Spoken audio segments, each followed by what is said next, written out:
তো আসলে এই যে আমি আজকে বিশেষভাবে আমাকে শ্রদ্ধেয় ভাবতে বলেছে, অনেকে নাকি অনলাইনে কমেন্ট করেছেন, মানে আমরা তো কালি বুঝি না, শ্রবণ করলে আমাদের কি পুণ্য হবে, এরকম কিছু কমেন্ট করেছেন। তবে এই বিষয়ে একটু আলোচনা করতে, মানে শ্রবণ করলে কি হয়, না বুঝেও শ্রবণ করলে বিষয়টা কি হয়। তো এই বানতে এইভাবে বলেছে, তো সে বিষয়ে আমি একটু আজকে আলোচনা করার চেষ্টা করব। অবশ্যই এই বিষয়টা ত্রিপিটক পাঠের সময় আমাদের শ্রদ্ধেয় সত্যফল বানতে অনেক উপমা দিয়ে ত্রিপিটকের আলোচনা করেছিল। তবু বানতে যেহেতু অনেকে হয়তো সেই দেশনা শোনেনি, যে কারণে হয়তো অনেকে জানতে চাচ্ছে, এই বিষয়টাও আবার পুনরাবৃত্তি অনেকটা, কারণ এই দেশনাটা ত্রিপিটক পাঠকালীন আমি ছিলাম শ্রদ্ধেয় সত্যফল বানতে এই বিষয়টার উপর অনেক আলোচনা করেছিল সেদিন, এবং খুব সুন্দরভাবে বিভিন্ন উপমা দিয়ে আলোচনা করেছিল। তো এখানে আসলে দেখুন, এই যে আসলে তো শুধু শ্রোতা নয়, এই যে এই পুণ্যটা, আমি দুটা বিষয় এখানে, পুণ্যটা বিবিধতার কালকেই বলেছি, পুণ্যের স্তরগুলো, এই যে পাপের স্তরগুলো, এই বিষয় নিয়ে কিছুটা আলোচনা করেছি। এবং ওই যে ত্রিবিধ শক্তি দিয়ে যেটা প্রজ্ঞা শক্তি যুক্ত হলে কীভাবে আমরা মার্গ পর্যন্ত লাভ করতে পারি, এই বিষয়গুলো তো কালকে কিছুটা অভিধর্মের আলোকে আলোচনা করেছি। তো এখন বিশেষভাবে আমি ওই দিনও প্রথম দিনও বলছিলাম পরিয়ত্তি প্রতিপত্তি প্রতিবেদনী। এই পরিয়ত্তিটা তো শ্রবণ করা, তাহলে এইটা শ্রবণ করলেই, শুনলে কি পুণ্য হয় না, বা আমি বই পড়ে জানা, শ্রবণ করা, এটাই তো পরিয়ত্তি। এইটা কিন্তু প্রথম দিনের আলোচনায়ও কিছুটা এসেছে। এখন প্রশ্ন হচ্ছে, না বুঝেও যদি শ্রবণ করি কি হয়। এটা তো বলেছিলাম পরিয়ত্তি বুঝে শ্রবণ করে এটা অনুশীলন করা, না না বুঝে শ্রবণ করলে কি হয়, এই প্রশ্নটাই এখন আসতেছে। এইখানে প্রশ্ন হচ্ছে, আমরা তো বুঝতে পারছি না, কিন্তু না বুঝার পরও শুনলে আমাদের লাভটা কী হবে। কারণ আমরা সবাই লাভের জন্য আসি, লস দিতে কেউ আসি না। প্রত্যেকটা কাজ আমরা নিজের কল্যাণের জন্য করি, নিজের মঙ্গলের জন্য করি। হয়তো অনেকেই অমঙ্গলকে মঙ্গল মনে করে, অমঙ্গলটা করে কিন্তু সে মনে করতেছে এটা মঙ্গল, সেরকম করে না, করে নাকি? অনেক আছে, উপমা দিলে অনেক আছে। যেমন আমি যদি একটা প্রাণীর জীবন বধ করে যদি মনে করি আমি জীবনের মইয়া, আমি বাঁচার জন্য আমার জীবনের বিনিময়ে আরেকটা জীবন দান দিচ্ছি, আরেকটা জীবন কেটে দিলাম, এটা কি কোনোদিন আসলে আরেকটা জীবনকে হত্যা করে আমার কল্যাণ হবে, মঙ্গল হবে আরেকজনের? এটা প্রকৃতির নিয়ম নয়। আমরা প্রকৃতির প্রত্যেকটা নিয়মে বিশ্বাসী, কর্মের নিয়মে বিশ্বাসী। আরেকটা প্রাণীকে হত্যা করে আরেকজনের অকল্যাণ করে আমার কল্যাণ হবে, এই চিন্তা করাটাও অকল্যাণ, আর ওই কাজটা করা তো অবশ্যই অকল্যাণ। এই যে প্রত্যেক ক্রিয়ার সমান বিপরীত প্রতিক্রিয়া আছে, বিজ্ঞানী নিউটনের থিওরি, না? আমি যা করব, আমি যে ওয়ালকে একটা ধাক্কা দিই, জোরে লাথি মারি, ওয়াল থেকে একটা উল্টা ধাক্কা আমার দিকে আসবে, এটাই স্বাভাবিক।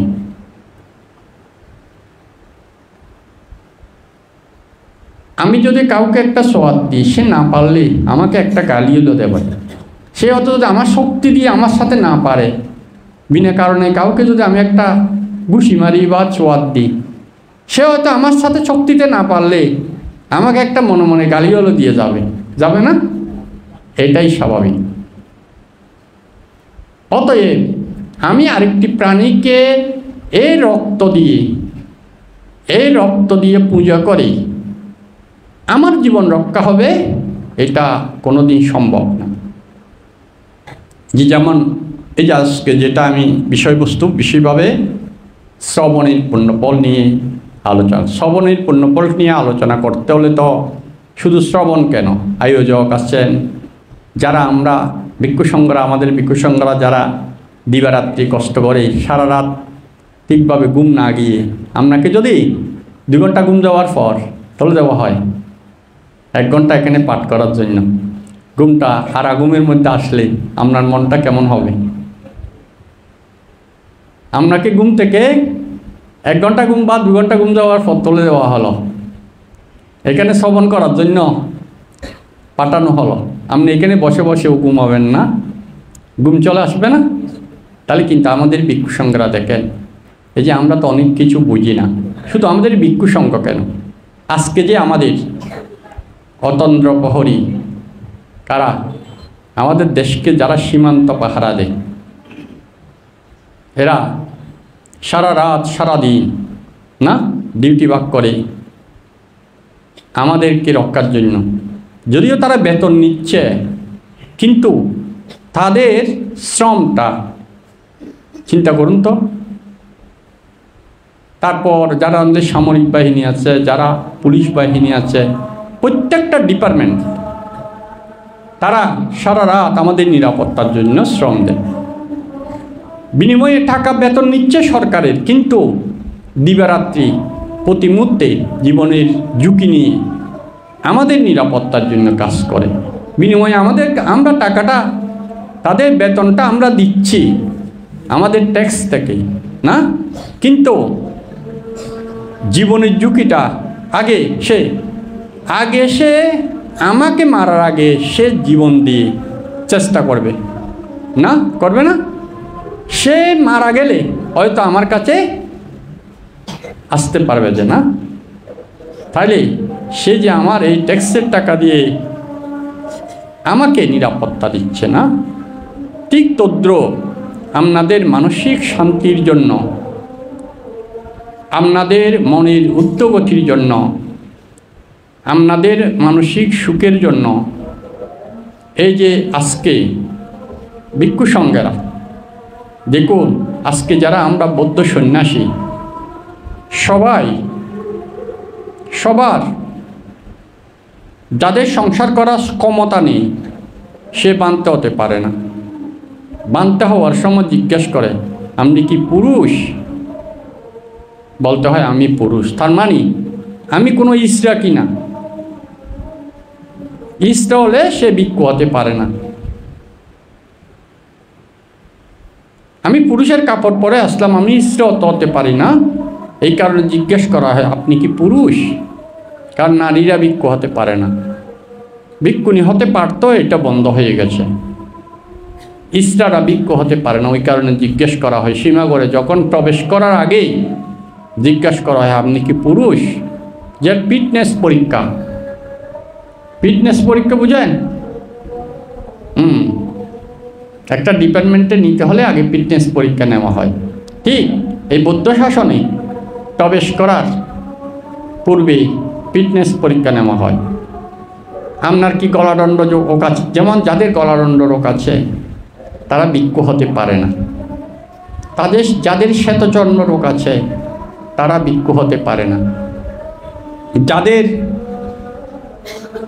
এই শ্বাস রোগ আছে এসমা, তারা ভিক্ষু হতে পারে না, যাদের মৃগী রোগ আছে, মৃগী রোগ চিনেন, তারা ভিক্ষু হতে পারে না, সরকারি কোনো চাকরিরত অবস্থায় কোনো সরকারি কর্মকর্তা বা কর্মচারী এরা ভিক্ষু হতে পারে না, যারা কৃতদাস, এখন তো কৃতদাস পদ বাতিল হয়েছে, তারা ভিক্ষু হতে পারে না, যারা ঋণী, বাড়িতে কজ্জ টাকা রেখে এসে ভিক্ষু হতে চাইলে ভিক্ষু হতে পারে না, মাতা পিতার অনুমতি না থাকলে ভিক্ষু হতে পারে না, যাদের বয়স 20 বছরের কম তারা ভিক্ষু হতে পারে না। এই প্রথমে এই লিস্টটা যেগুলো আমি বললাম, এই লিস্টটা আগে ফিটনেস পরীক্ষার মধ্যে, তার মানে এইগুলো সব ঠিক থাকলে, তার মানে সে শুধু ভিক্ষু হওয়ার জন্য ফিটনেস পরীক্ষায় টিকল, তারপর আছে অন্য বিষয়, পুরুষ কিনা এই বিষয়টাও রয়েছে এখানে। তো যেটা আমি বলতে চাচ্ছি, তাইলে এই গুণগুলো সব যার কাছে আছে সে শুধু প্রাথমিক অ্যাপ্লাই করতে পারে, এইখানে এই বৌদ্ধ সঙ্ঘের মধ্যে ভর্তি হওয়ার জন্য শুধু অ্যাপ্লিকেশন করতে পারে, এরপর আসে অন্য বিষয়গুলো। অ্যাপ্লিকেশন করার জন্য এই গুণগুলো সব প্রয়োজন হয়। দেখুন, এই যে আজকে সংসার মা বাবা পর্যন্ত ত্যাগ করে, সংসার ত্যাগ করে ক্ষমতা থাকার পরও সেও টাকা নিয়েই খেতে পারছে না, সে উয়াস থাকছে। আর কারো টাকাও আছে, খাদ্যও আছে, আপনার সামনে ভালো ভালো খাদ্যও দেওয়া হলো, কিন্তু আপনি ইচ্ছা করে ক্ষুধাও আছে, আপনার খাওয়ার ইচ্ছাও আছে, ভালো ভালো খাদ্যও দেওয়া ভালো, কিন্তু আপনি না, এটা আমি খাবো না। এই খাওয়াটা ত্যাগ করা কঠিন না? সবচেয়ে ক্ষুধাও আছে, খাওয়ার ইচ্ছাও আছে, খাওয়ারও আছে, এরপরও আমি এটা খাবো না, ত্যাগ করব, এটা সবচেয়ে কঠিন না? আর নাই, খেতে পাচ্ছি না, এইটা ত্যাগ করা যত সহজ। থাকার পরও, ক্ষুধাও থাকার পর, খাওয়ারও থাকার পর, ইচ্ছাও থাকার পর, কিন্তু আমি খাবো না, এটা খুব কঠিন। ঠিক এই যে আজকে ভিক্ষু সংঘ যারা পাঠ করছে প্রথম, আজ যে আমাদের বড় বান্তে আয়োজন করেছে, এই একটা আয়োজন করতে আসলে অনেকে আমরা মনে করি, অনেকে মনে করে এই যে বান্তে আয়োজন করছে, বান্তার মনে হয় লাভ সৎকার বেশি হচ্ছে, ঘন ঘন এক একটা অনুষ্ঠান আয়োজন করে। আমি আগেও বলেছি, যেমন গতবার বলেছিলাম, এই যে একজন কমেন্ট করেছিল বান্তের ওখানে ত্রিপিটক পাঠের অপর নাম ব্যবসা, এটা নিয়ে আমি গতবার একটা দেশনামও করেছিলাম। আসলে যারা অজ্ঞানী তারা এই ধরনের কমেন্ট করে বা এই ধরনের কথাগুলো বলে। আসলে দেখুন, এই যে আমরা যারা পাঠ করছি বা ভান্তে, এই যে আমি নিজে আসলে শারীরিকভাবে পারি না বলেই আয়োজন কোনো কিছু করি না, কারণ আমি ওই শ্রমটা দিতে পারিনি। এই যে বান্তে, আমাদের বান্তে প্রায় সময় বলে হয়তো আমি কিছুদিন পর অসুস্থ হয়ে যেতে পারি, মানসিকভাবে তখন এই শ্রমটা দেওয়ার মতো অক্ষম হয়ে যেতে পারি, তখন হয়তো আপনাদের এই পুণ্যটা করার আমি সুযোগটা করে দিতে নাও পারি। এখন আমার সামর্থ্য শক্তি আছে বলেই আমি যতদিন আছে ততদিন করে যাব। হ্যাঁ, আপনারা হয়তো এখানে আত্মিক, কায়িক, বাচনিক বিভিন্নভাবে সহায়তাও করছেন, কিন্তু মানতে আয়োজনটা না করলেই আপনি এখানে টাকা এনে দিলে ওই টাকা কাজ করত। এই যে পাঠ করার মতো এরকম সবগুলো অনর্গল এইভাবে রাত দিন শ্রম দিয়ে পাঠ করবে এমন ভিক্ষু সংঘ বাংলাদেশে বেশি নেই, গোটা পুরো বাংলাদেশেও বেশি নেই। হয়তো আমাদের মধ্যেও ছিল না আগে। এই যে ত্রিপিটক পাঠের আয়োজন বান্তে করার পর আমরা এরকম একটা টিম তৈরি করেছি, সত্যফল বান্তে আমি এবং জ্ঞানেন্দ্রিয় সহ বা বান্তে সহ আমরা একটা টিম বাংলাদেশে তৈরি করেছি। এরপর হয়তো একটু একটু অন্য ভিক্ষুরাও চর্চা করছে, কিন্তু এর আগে বাংলাদেশে এই যে অভিধর্ম পাঠ করবে, সূত্র পিটক পাঠ করবে, বিনয় পিটক পাঠ করবে, এরকম কোনো টিম ছিল না। এখনও এই টিমটা আছে বলে, যেহেতু একবার আমরা এটা পরিপূর্ণ প্রিপারেশন নিয়ে টিমটা তৈরি করেছি, টিমটা আমাদের হাতের কাছে আছে বলে আমরা বান্তিও পট করে আমাদের উপর অত সেই আস্থাটা আছে বলেই বান্তে পট করে আয়োজনটা করে ফেলতে পারে। নাহলে বাংলাদেশে কিন্তু এই ত্রিপিটক পাঠের পর অনেক জায়গা থেকে আমাকে অনেক বড় বড় বান্তেরা এরকম ত্রিপিটক পাঠ আরেকটা আয়োজন করার জন্য আমাকে ফাং করেছে, কিন্তু আমরা গ্রহণ করিনি। তো গ্রহণ করিনি মানি তাহলে অন্য ভান্তে দিয়ে যদি পারত তাহলে তো এরা আয়োজনটা করতো। আয়োজক তো ছিল, সেরকমভাবে পাঠক ছিল না, হয়তো পাঠক তৈরি করতে পারেনি বলে আয়োজন করেনি, নাইলে কিন্তু অনেক বান্তেরা এটার পর আয়োজন করতে চেয়েছিল এবং আমাদের ফাংও করেছিল। তো এই যে এটা আজকে ভাঙতে এই উদ্যোগটা প্রথমবার নিয়েছিল বলে হয়তো আমরা একটা টিম তৈরি করেছি এবং সেই টিম দিয়ে কাজটা এখনও প্রতি বছর হয়তো পূর্ণাঙ্গ না হলেও, যেমন অভিধর্ম পূর্ণাঙ্গ প্রতি বছর হচ্ছে, এই যে এখনও একটা অংশ অন্তত ত্রিপিটকের একটা পিটকের পূর্ণাঙ্গ পাঠ হবে।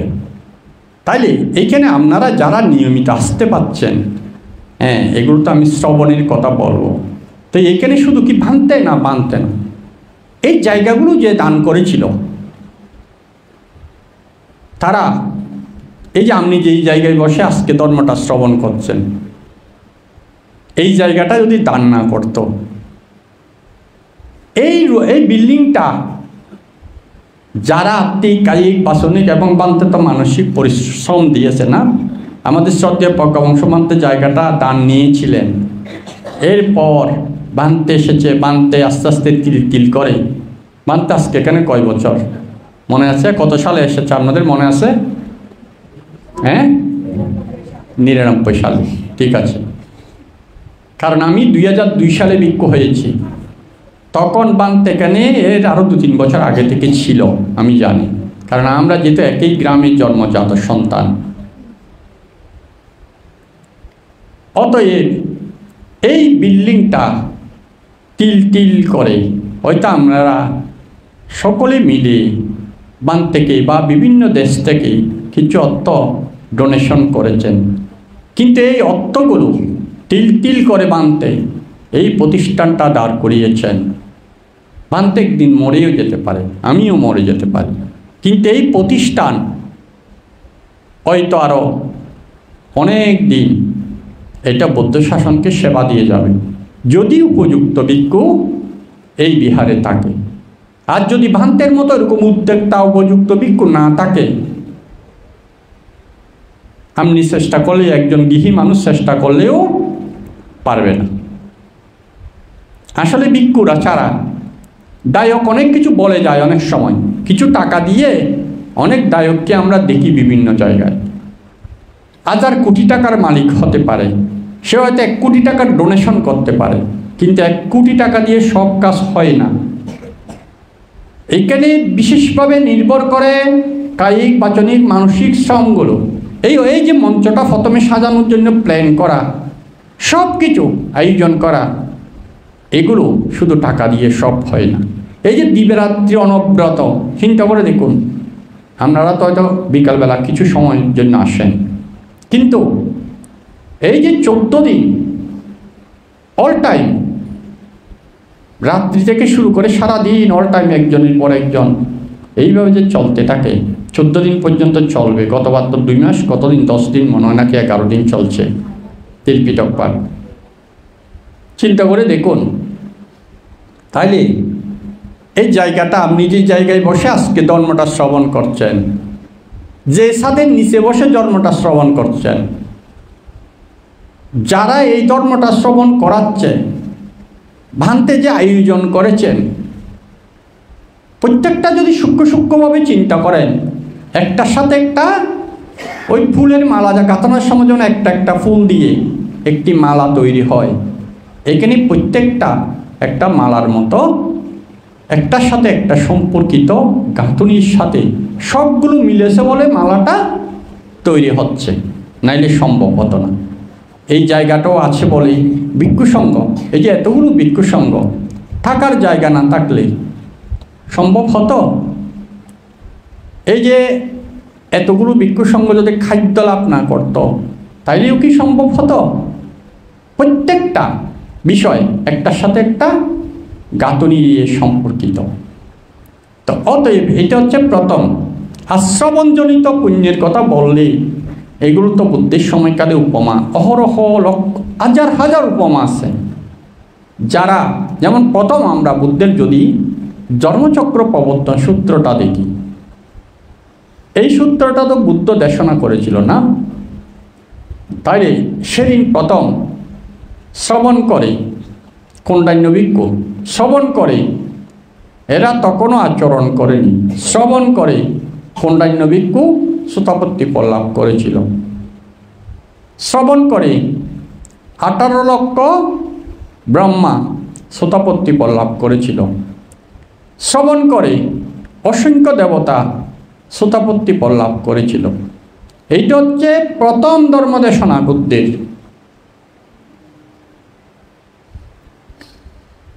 তাই এরপর থেকে এরকম শ্রবণজনিত যদি দেখি, যেমন পঞ্চবর্গীয় ভিক্ষুরা সকলে শ্রবণ করে, বুদ্ধের দেশনা শ্রবণ করে অরহত হয়েছিল। যেমন যশ বুদ্ধের দেশনা শ্রবণ করে অরহত হয়েছিল। এরপর যশের 54 জন বন্ধু এরা শ্রবণ করে অরহত হয়েছিল। এরপর যদি দেখি আমরা এই যে উর্বল্য কাশ্যপের আশ্রমের মধ্যে তখন 61 জন ছিল জগতে অরহত বুদ্ধ সহ। কারণ প্রথম বুদ্ধ একজন, পঞ্চবর্গীয় শিষ্য 5 জন। মানুষের মধ্যে, আমি মানুষের মধ্যে বলছি। তারপর যশ একজন, যশের বাবা শ্রোতাপন্ন হয়েছিল শ্রবণ করে। এই যশের বাবা যেদিন শ্রোতাপন্ন হয়েছিল, এই যশের বাবা ছিল দায়কের মধ্যে প্রথম তিশরণাগত দায়ক এবং প্রথম পঞ্চশীলধারী।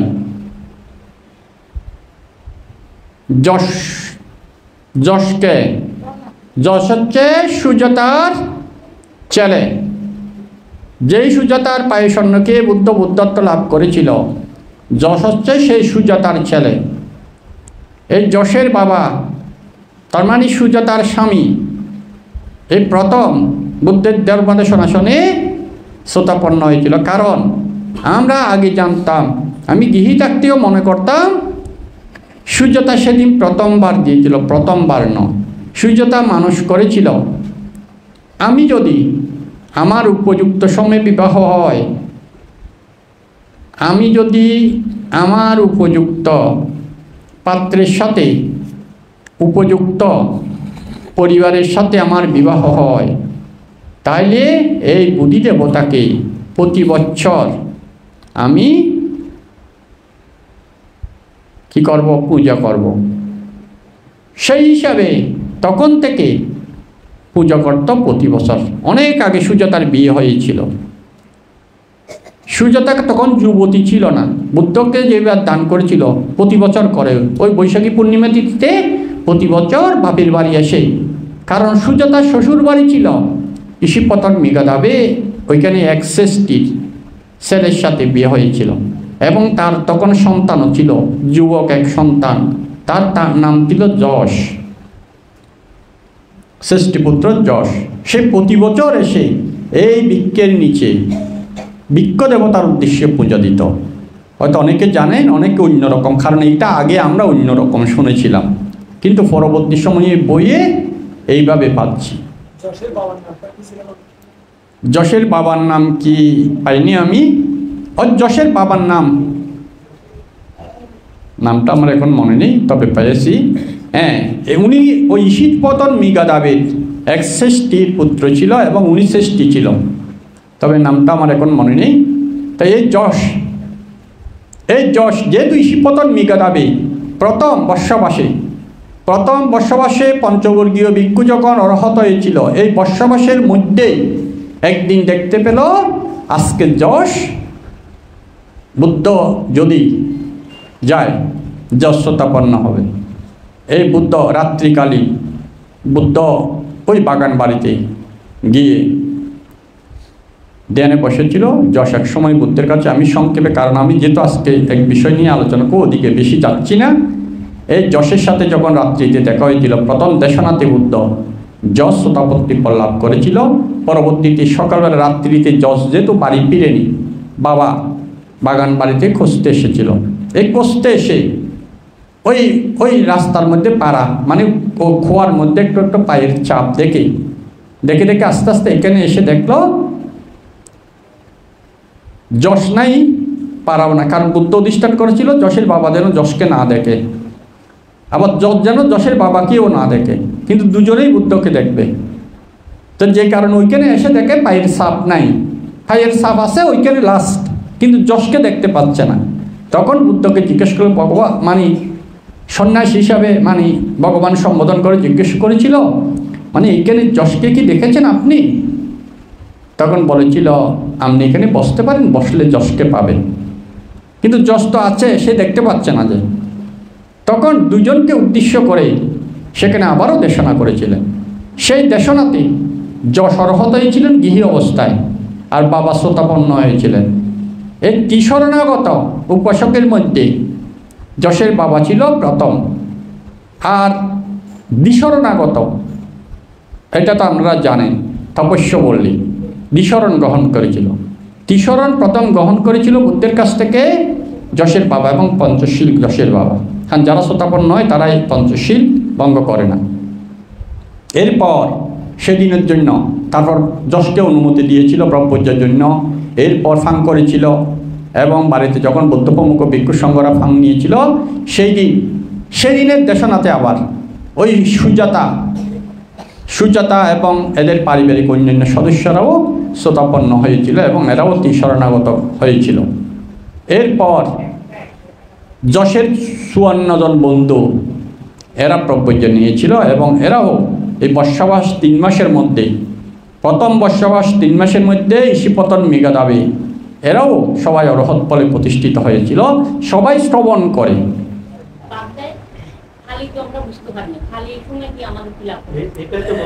এইটাই তো বলতেছি আমি, এইটাই তো বলতে গিয়ে আপনাদেরকে বলতেছি। হ্যাঁ, এই যে শুনতে শুনতে যে এরা অরহত হয়েছিল। হ্যাঁ, এইখানে আরও একটু আমি গভীর থেকে আসি। হ্যাঁ, এ শুনে কী লাভ? যেমন এই যে আমি কালকেও বলেছি, আগেও এখানে বহুবার বলেছি, আমরা যেগুলো চোখে দেখি, কানে শুনি, নাকি গন্ধ অনুভব করি, জিহ্বার রস অনুভব করি এবং স্পর্শ অনুভব করি, কল্পনা অনুভব করি, অনেকবার বলেছি এখানে আমি, এগুলো অটোভাবে আমাদের চিত্তের মেমোরিতে সেভ হয়। এটা তো আগে অনেকবার বলেছি না? তাহলে আপনি যে শুনতেছেন এটা আপনার চিত্তের মেমোরিতে সেভ হচ্ছে না? অটো সেভ হচ্ছে না? তাহলে প্রথমবার হচ্ছে, তার দ্বিতীয়বার যদি শোনেন আবার দ্বিতীয়বার সেভ হয় না? হবে না? অবশ্যই হবে। তাহলে এইটাকে বলে অভিধর্মের ভাষা, এগুলো আসছে এখানে পালিতে পড়তেছে, এইটাকে বলে যমক কর্ম। এই যে বইটা এখন দেখেন এইখানে পাঠ হচ্ছে, এই বইটার নাম যমক।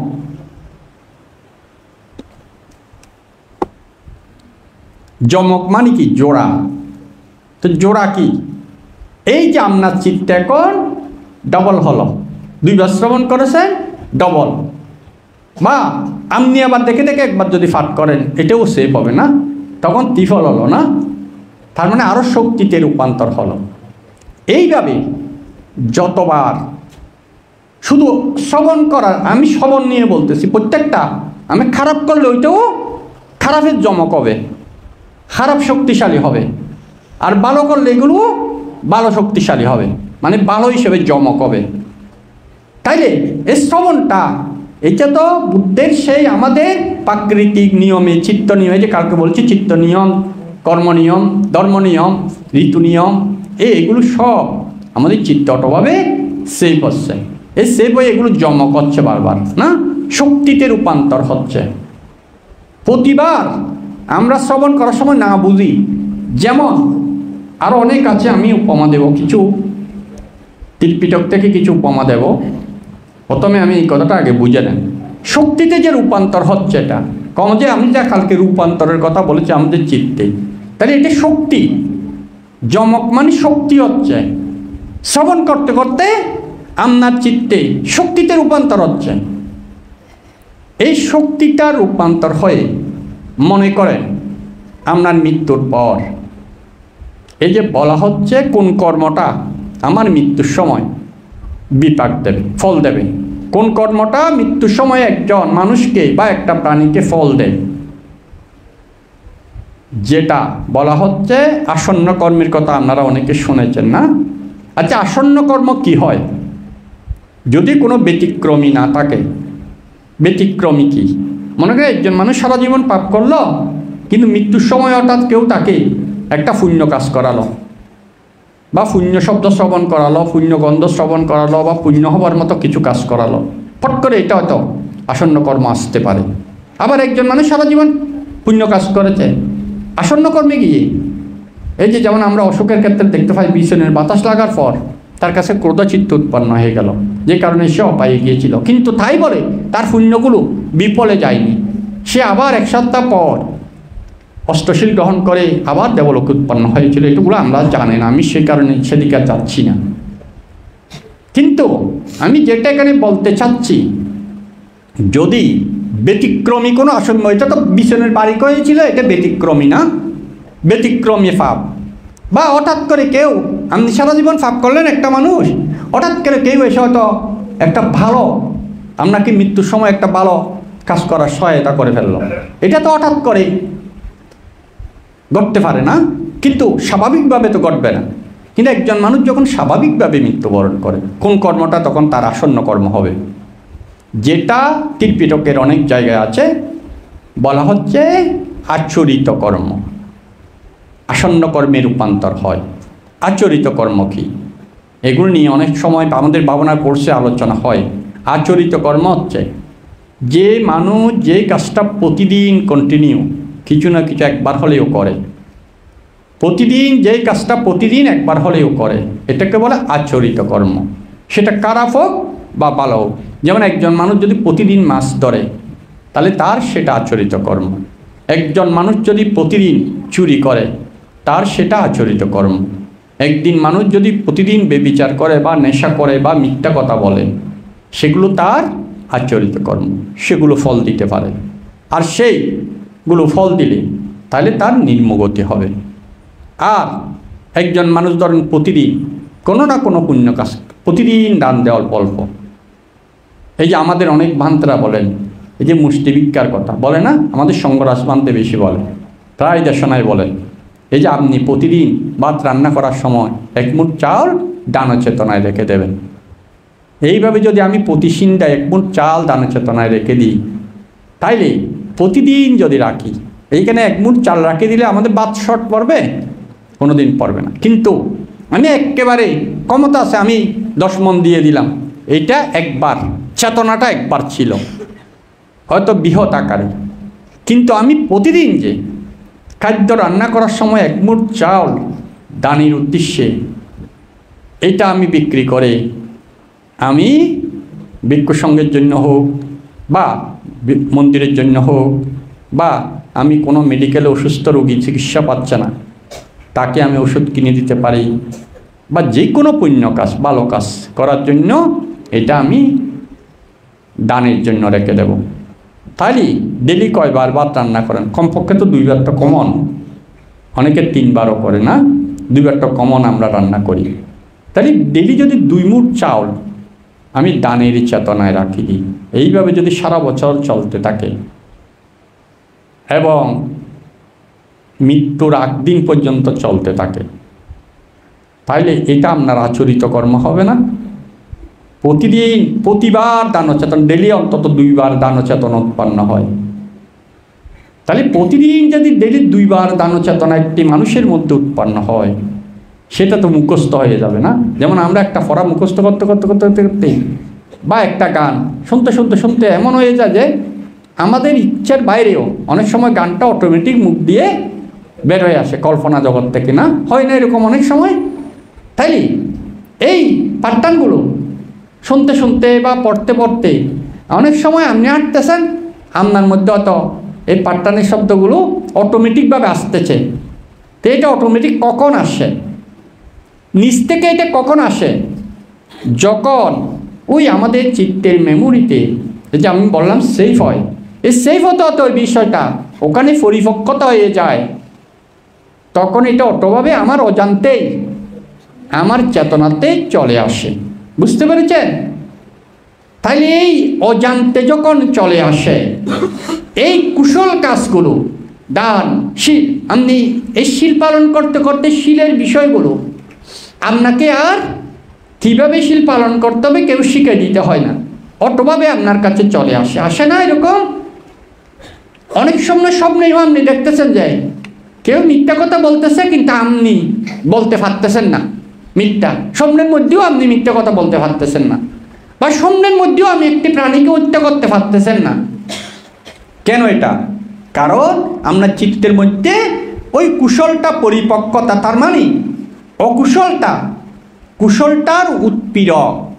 তাহলে অকুশলটা করার জন্য এই কুশলটা আপনাকে আপনার প্রাণী হত্যা করব না, এই কুশলটা এত বেশি আপনার পরিপক্ক হয়ে গেছে, যখন আপনি সামনের মধ্যেও দেখতেছেন একটা প্রাণী হত্যার জন্য, কিন্তু আপনি পারতেছেন না ওটা করতে। কেন? ওই উৎপীড়ন করতেছে। কে উৎপীড়ন করতেছে? কুশল। প্রাণী হত্যা করবো না, ওই কুশল উৎপীড়ন করে আপনাকে প্রাণী হত্যা করতে দিচ্ছে না। ঠিক আবার এই পাপ কাজের ক্ষেত্রেও পরিপক্ক হলে অনেক মানুষ বলে না ওর কাছে সম্পদ আছে কিন্তু ও দান করতে পারে না, চাইলেও পারে না।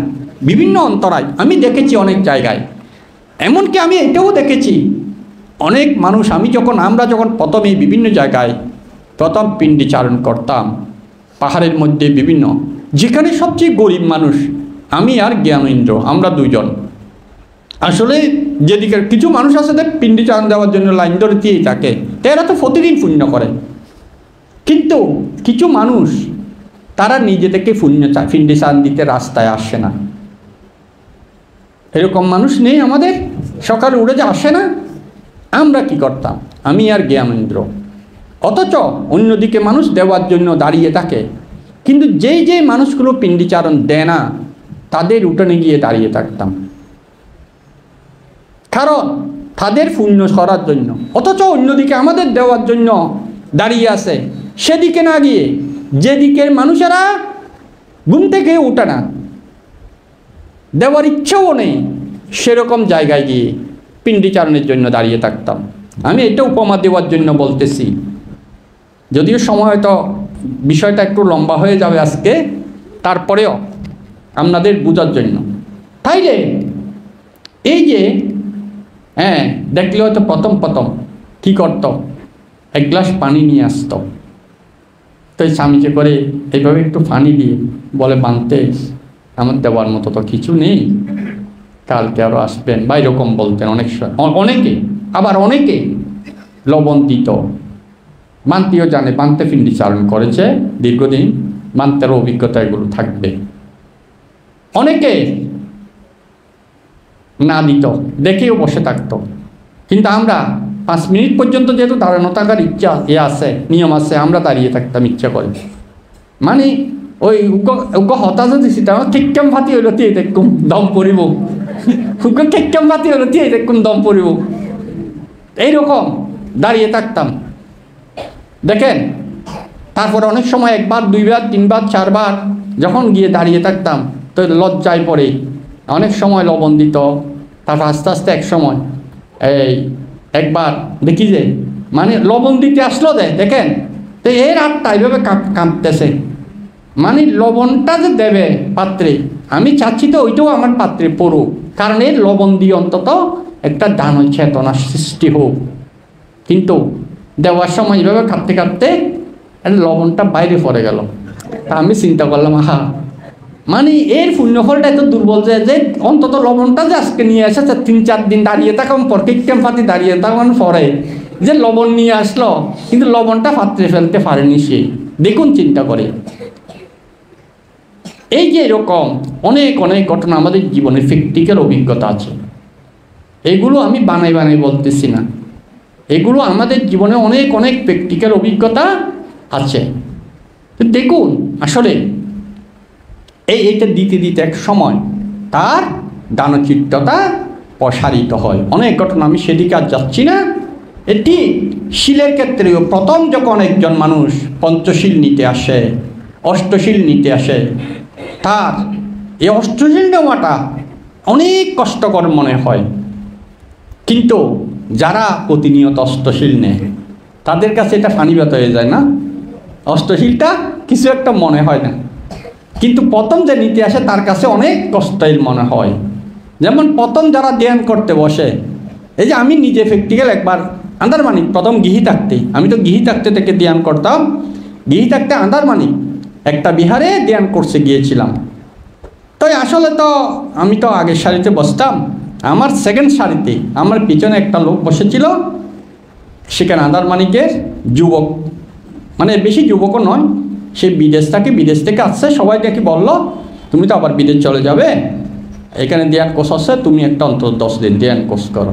তো বসলো, তো বসার পর 2-3 দিন যাওয়ার পর তাই আমি বাথরুমে যাচ্ছি স্মৃতি করে করে, তো সে ওদিকে একে মনে হয় বাড়ি থেকে দেখতে আসলো, এদেরকে বকাবকি করতেছে, বলতেছে আমাকে তোমরা সবাই এইখানে ফাটিয়ে আমাকে, আমি এখন চলে যাব, মানে খুব গজ্জাগজ্জি করতেছে ওইখানে বাইরে, কেন আমাকে এইরকম কষ্ট আমাকে বলনি কেন, মানে খুব মানে বকাবকি করতেছে। ও যারা মানে সবাই পরামর্শ দিয়ে যারা একে দিয়ে বসাইছে, তো সেই সময় আমি বাথরুম থেকে আসতেছি, আমাকে বলতেছে ভাই আপনি অনেক ভালো আছেন, আমি তো একেবারে লড়াচড়াও করতে পারতেছি না। আমাকে বলতেছে দেখুন তাইলে ধ্যান করা তো বসে থাকা, তো যারা কিন্তু আমি এমনও ধ্যানই দেখেছি, দেখুন বৌদ্ধগয়ায় আমি যখন 12 সালে প্রথম গিয়েছি, তো রাত্রি তখন ওখানে রাত্রি থাকতে হলে 9টার পরে যদি কেউ থাকে তাকে 100 টাকা দিয়ে টিকিট নিতে হতো। আমরা 14 জন, আমাদের ভিক্ষু সমান 14 জন আমরা টিকিট নিয়ে এক রাত্রি ওখানে সারা রাত বুদ্ধিগাছতলে ধ্যান করার জন্য টিকিট কেটেছিলাম। তা আমি একদম যখন 9টা বাজলো, আমি একদম বুদ্ধিপালকের এই পাশে আমার মশারিটা বসা দিছি, কারণ মশা আছে, তো বসা দিয়ে আমরা মশারিটা বসা দিয়ে জায়গা দখল করলাম আর কি। তা আমরা মশারিটা বসা দিয়ে আমরা 14 জন কী করছি, মানে কিছুক্ষণ ওখানে ঘুরলাম, ওয়াশরুমে টুমে গেলাম, মুখ হাত ধুয়ে আসলাম। কিন্তু আমার মশারির এই কোনাকুনি, আমার পিছনে ছিল একজন থাইল্যান্ডের ভিক্ষু, আর এই কোনাকুনি এই পাশে ছিল একজন থাইল্যান্ডের উপশিকা, একটু যুবতীর চেয়ে একটু বয়স্ক, 30-35 বছরের হবে। কিন্তু উনি মশারিটা বসানোর সাথে সাথে বসে গিয়েছিল। তাহলে আমরা 1 ঘন্টার মতো ঘুরে তারপর বসতে আসলাম। উনি অনর একদম একবার, তখন আমি দাঁড়িয়ে ওনাকে অন্তত 10 মিনিট ফ্লো করলাম, উনি কোনো একটু নড়াচড়া করে কিনা, বা একটু এইভাবে মানে মেরুদণ্ডকে একটু গুজা করে কিনা। আমি অন্তত 10 মিনিটের মতো শুধু ওনার দিকে দাঁড়িয়েছিলাম, মানে ওনার ধ্যানের ইয়াটা দেখার জন্য। তা আমরা অরণ্যে ধ্যান করি, আমরা ওনার মতো এত সময় আছে, 1 ঘন্টা চলে গেছে তখন। তারপর হচ্ছে আমি গিয়ে আমিও মশারির নিচে বসেছি। কিন্তু সেদিন আমরা আসলে আমাদের তো প্রথম অভিজ্ঞতা বৌদ্ধগয়ার 12 সালে, তো আমরা সেদিন সারাদিন আসলে বিভিন্ন তীর্থ প্রোগ্রামে ঘুরেছি, যে কারণে জার্নি হয়েছে। আসলে আমরা যখন বসেছি, যখন ঘন্টাখানিক বসেছি, দেখি মানে জিমানি আসতেছে, ঘুম আসতেছে, তখন আমি আসলে ওখানে ওই মশারিটা ছিল শুধু বসার মতো, এইভাবে মাথার নিচু করে কিছুক্ষণ আমি ঘুমিয়েছিলাম। কতক্ষণ ঘুমিয়েছি জানি না, গড়ি ছিল না। তখন আবার হঠাৎ করে যখন ঘুম ভাঙলো, দেখি অনেক মানুষ সংক্রমণ করতেছে, ধ্যান করতেছে, তখনও শত শত মানুষ। তখন আমার একটা সংবেগ কাজ করলো, আমি আস্তে করে মশারির চেটা কোলেই বের হয়েছি, দেখি তখনও ওই মেয়েটা, তখনও সেইভাবে বসা, থাইল্যান্ডের মেয়েটা, আর আমার পেছনের বান্তাটাও আমার মতো ওইভাবে ঘুমাচ্ছে, কিন্তু ওই মহিলাটা সেইভাবে বসা, একটুও নড়াচড়া নেই। ওখানেই আমি দাঁড়িয়ে আবার অনেকক্ষণ ওনাকে দেখে আছি। মানে এইরকমভাবে কীভাবে এত সময় একদম মনোহরভাবে পারে।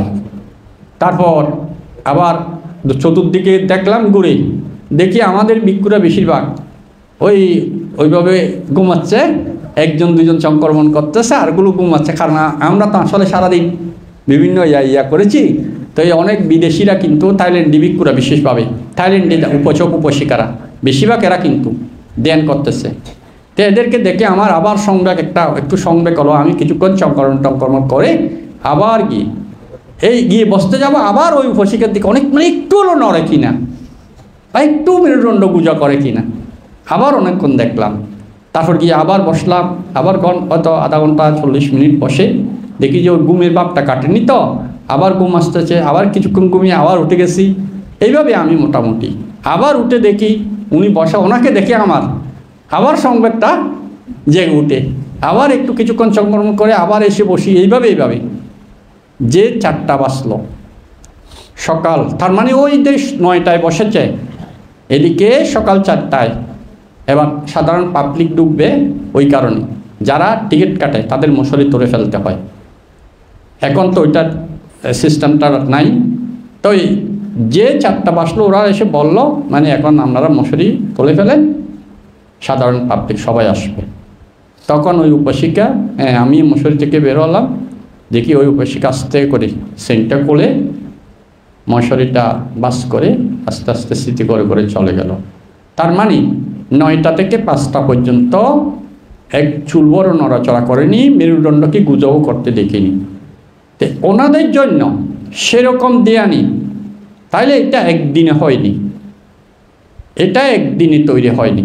ওনার কাছে হয়তো এটা কিছুই না, উনি হয়তো আরও অনেক বসতে পারত। কিন্তু হঠাৎ করে যদি আমি একজন মানুষকে দেয়ানি বসাই, সে 10 মিনিট পার করতেও, আমি অনেক দেয়ানিকে দেখেছি তারা, আমি কি তুমি কি চিন্তা করো হতে বানতে, আমি শুধু চিন্তা করি যে কখন বানতে তুলে দেবে, কখন বানতে তুলে দেবে, ওইটা চিন্তা করি। আমি শুধু চিন্তা করি যে কখন বানতে তুলে দেবে, এটা চিন্তা করি। তো দেখুন এই দুজনের মধ্যে 2 রকম কেন? আমার প্রশ্ন হচ্ছে এখানে আমি যেটা বলতে চাচ্ছি, এই দুজনের মধ্যে 2 রকম কেন হলো? তার কারণ যে ব্যক্তি অধ্যয়ন করতে করতে তার চিত্তের মধ্যে, শরীর তো দুজনেরটাই শরীর না, তাহলে এইগুলো হচ্ছে আমাদের কুশল, ভাবনাময় কুশলগুলো জমক হতে হতে এটা এত পরিপক্ক হয়ে গেছে, ওনার কাছে এটা সহজ হয়ে গেছে। আর যার কাছে ওই উৎপীড়ন, আমাদের বেতা, শব্দ, গন্ধ, রস, স্পর্শ, এগুলো এত উৎপীড়ন করতেছে, মন আমি স্থির করতে পারতেছি না, এইগুলোকে বলে অকুশল উৎপীড়ক কর্ম। অভিধর্মের ভাষায় অভিধর্ম এখানে আছে, এগুলো সব পালি দিয়ে আছে সব, আমি বাইর থেকে কিছু বলতেছি না, এগুলো অভিধর্ম থেকেই বলতেছি। পালিতে এগুলো সব আছে, এটাকে বলে উৎপীড়ক কর্ম অভিধর্মের ভাষায়। আর ওটাকে বলে যমক কর্ম, যেটা যমক আমরা এখন পাঠ করতেছি। যমক কর্ম মানে জোড়া, মানে আমি একটা কুশল করলাম, একটা ফাঁক করলাম, সেকেন্ড টাইম আরেকটা প্রাণীহত্যা করলাম, একটা প্রাণীহত্যার সাথে একটা প্রাণীহত্যা করলেই তাহলে যমক হয়। আমি অতীতে একটা প্রাণীহত্যা করেছিলাম, এটার সাথে যদি আরেকটা প্রাণীহত্যা এই জন্মে করি, 2টা যমক হয়।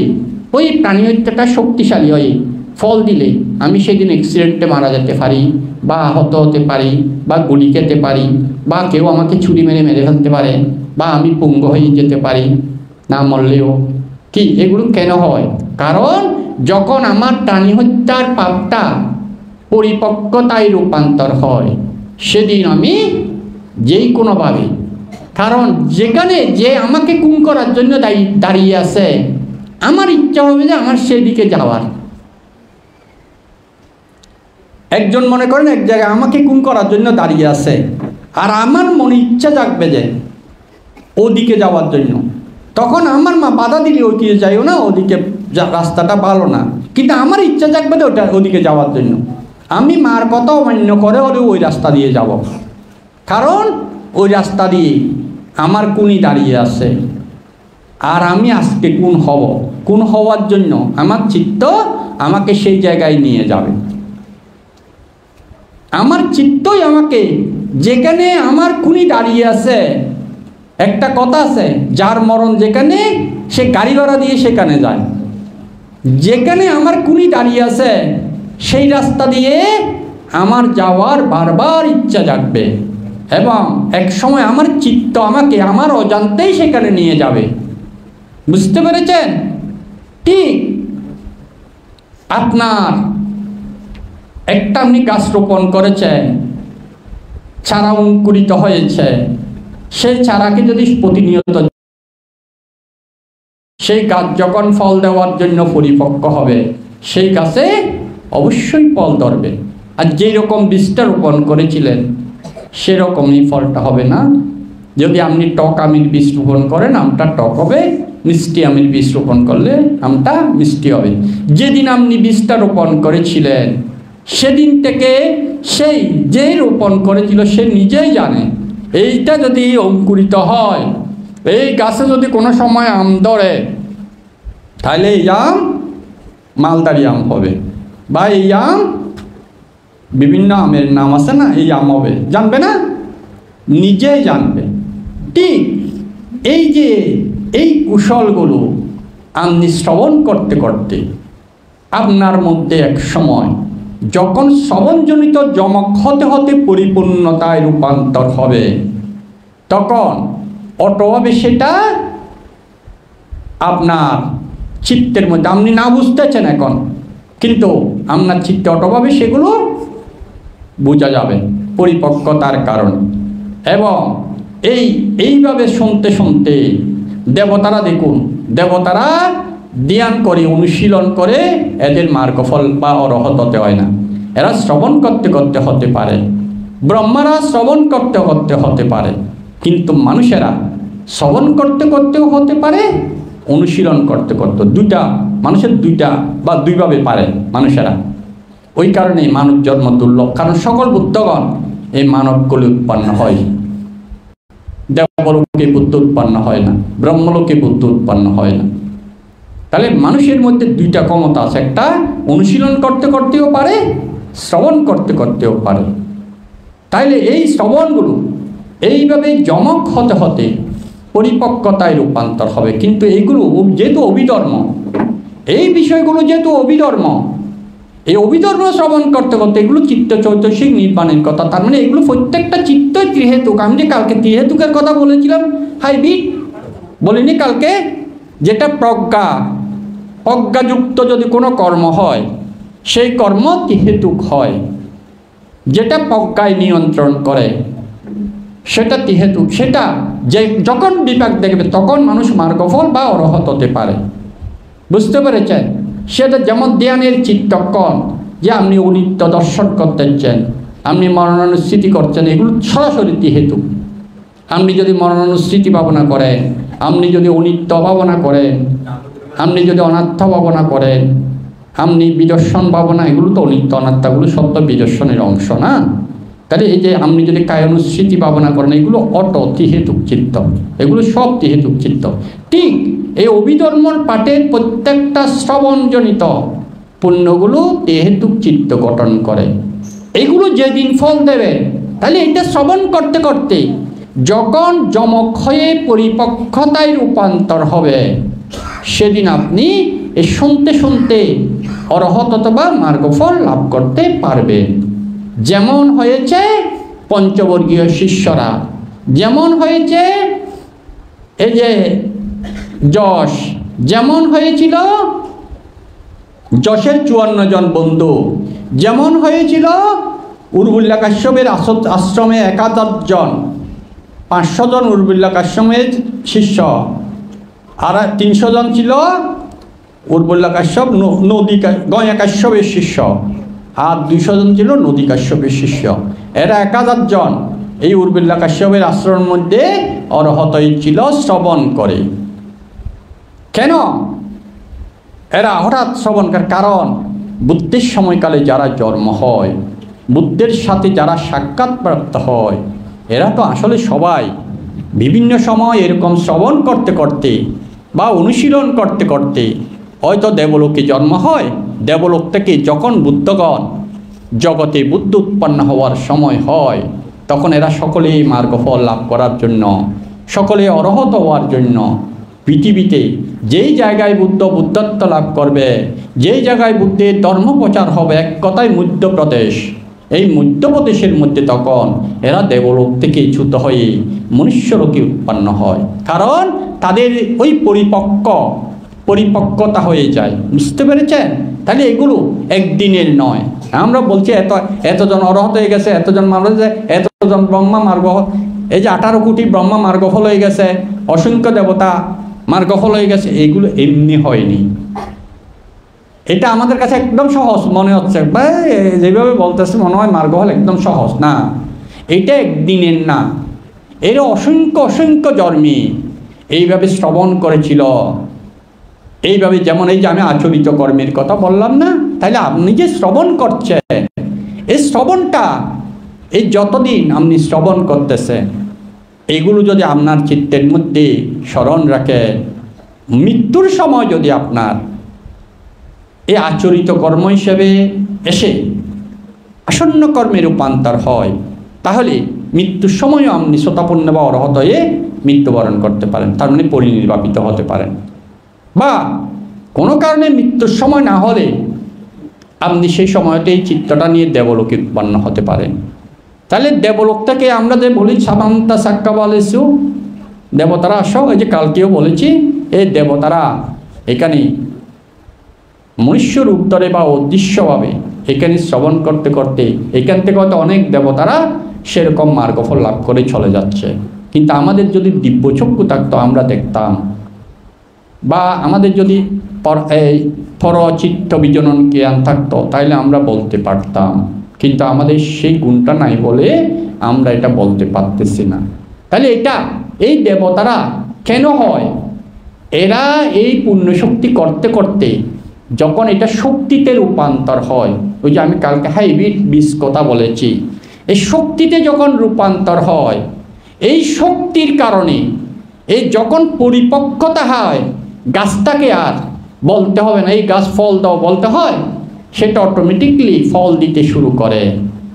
গাছকে খুঁজে নিতে হয় না, চাইতে হয় না।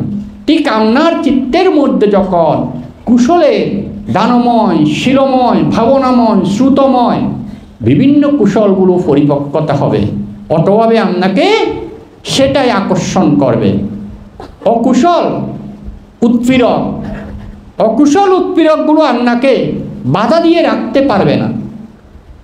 অকুশল উৎপীড়কগুলো এই যে আপনারা কেন এত সময় ব্যয় করে, আমি যে দেখি প্রায় আপনারা সামনের সারিতে যে অনেককে প্রতিদিন দেখি, আমি প্রায় সময় দেখি এখানে।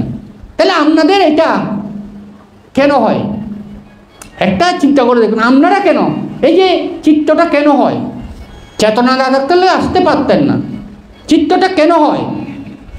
কারণ এই যে আমি তো দেখেছি যে এখানে অভিধর্ম পাঠ না হলেও অনেকে এসে এখানে দ্বিতীয় তলায় প্রতিদিন 4টার দিকে ধ্যানে বসে যায়। তাহলে এটা কেন আপনাদের চিত্তটা কেন আসতে চায়? কারণ এটা আপনাদের মধ্যে এই যে আস্তে পরিপক্কতা রূপান্তর হচ্ছে বলে। এই যে কীভাবে বুঝবেন আপনার হচ্ছে, এইটাই তো বুঝার একটা নিজে নিজে বুঝতে পারে। আপনার বারবার ভালো কাজ করতে ইচ্ছা জাগবে, আপনাকে অভিধর্ম শুনতে ইচ্ছা জাগবে, আপনার পাঠটান পাঠ করতে ইচ্ছা জাগবে, আপনার দান করতে ইচ্ছা জাগবে, আপনার ভাবনা করার ইচ্ছা জাগবে, আপনার শিল পালন করার ইচ্ছা জাগবে। এটাই আপনার কাছে আপনাকে আনন্দ দেবে, এইটা করতে আপনাকে আনন্দ দেবে। আপনাকে যদি আমি বলি প্রাণী হত্যা করেন, আপনি বলবেন এটা আমি পারবো না বানতে। আপনাকে যদি চুরি করতে বলি, আপনি বলবেন বানতে এটা আমি পারবো না।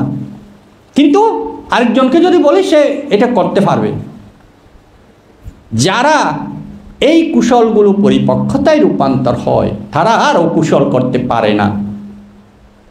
কারণ তার এই কুশল অকুশলের উৎপীড়ক হয়ে যায়, ওই কারণে পারে না। তার মানে অকুশল করার শক্তিটা নষ্ট হয়ে যায়।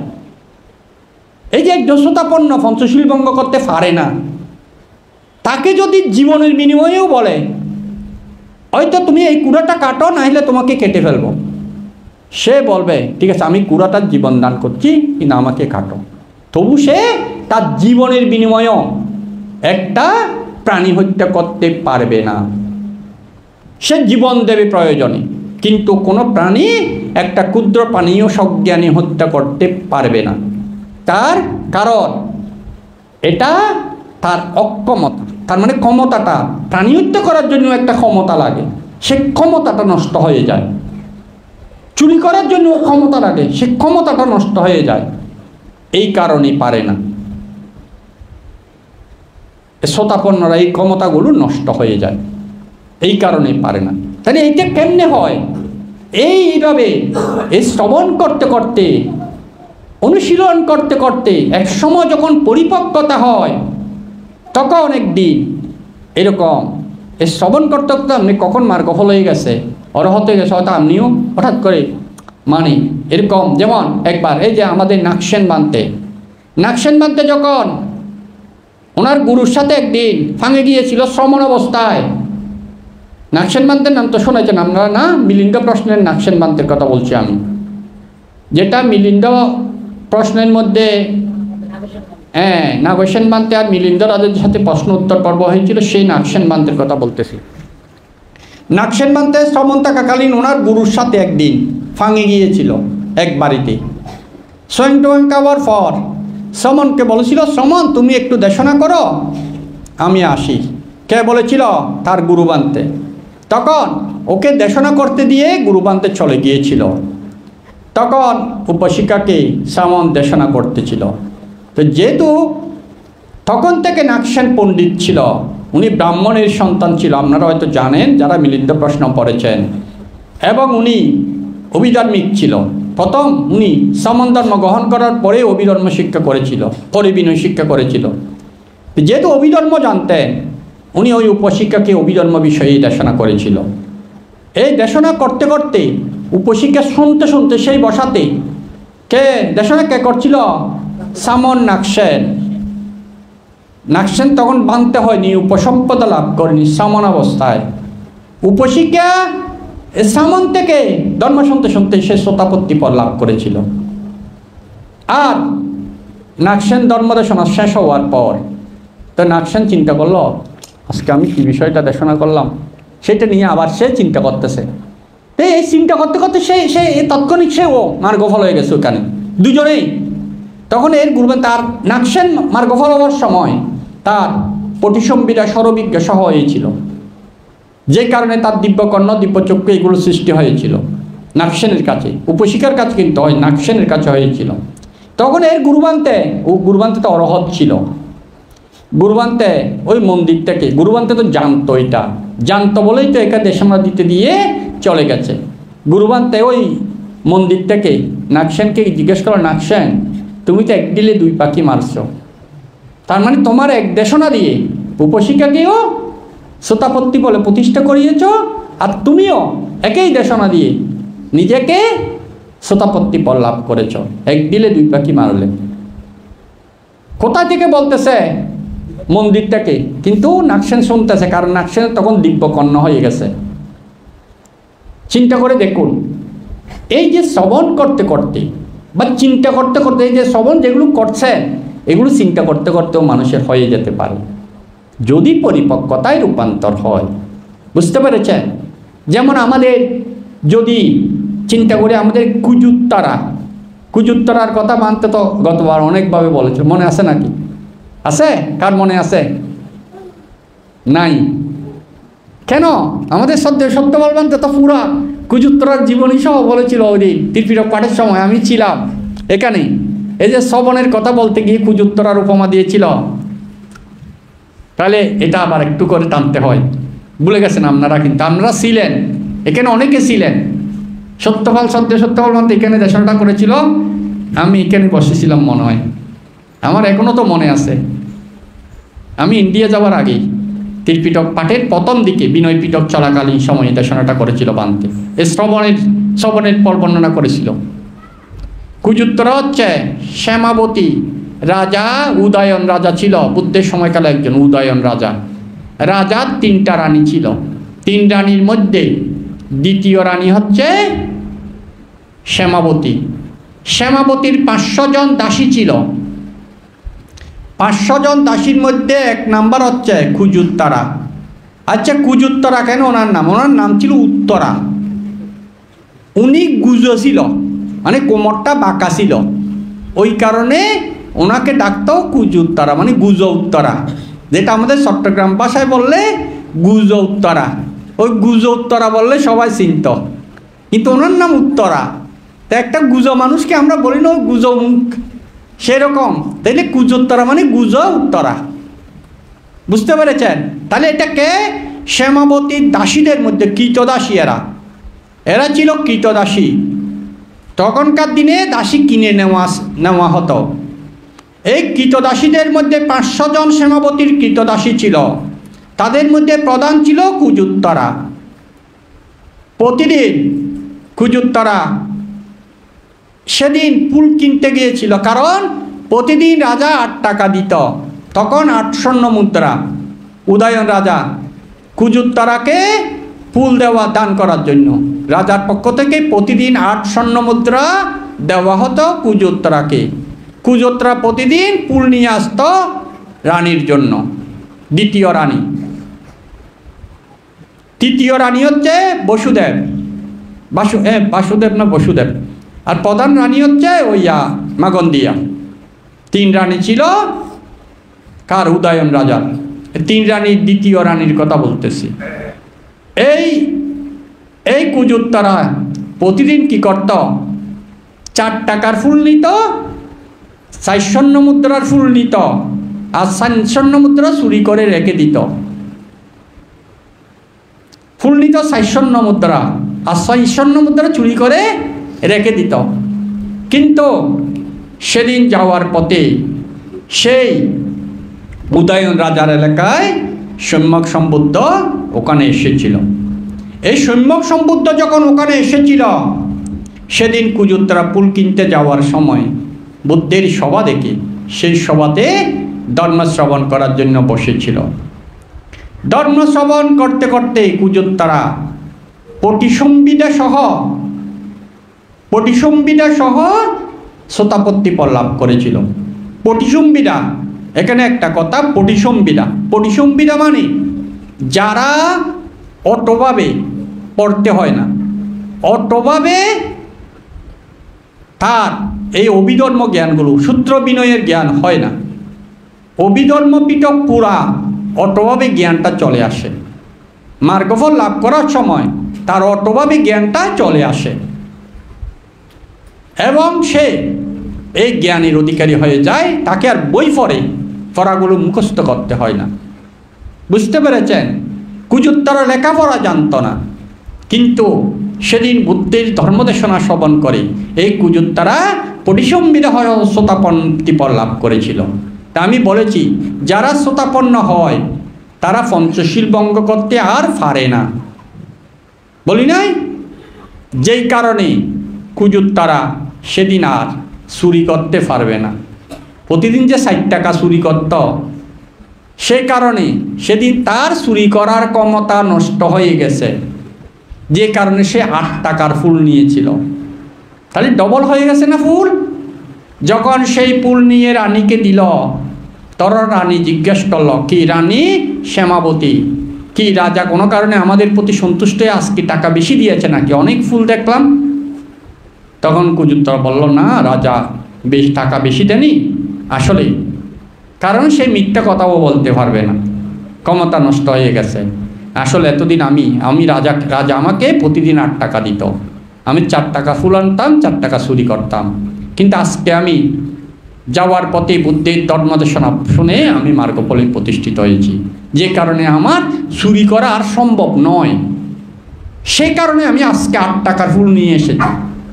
এটা শোনার পর রানীর ইচ্ছা, কি এমন কি জিনিস যেটা শুনে যেটা লাভ করলে চুরি করা সম্ভব নয়,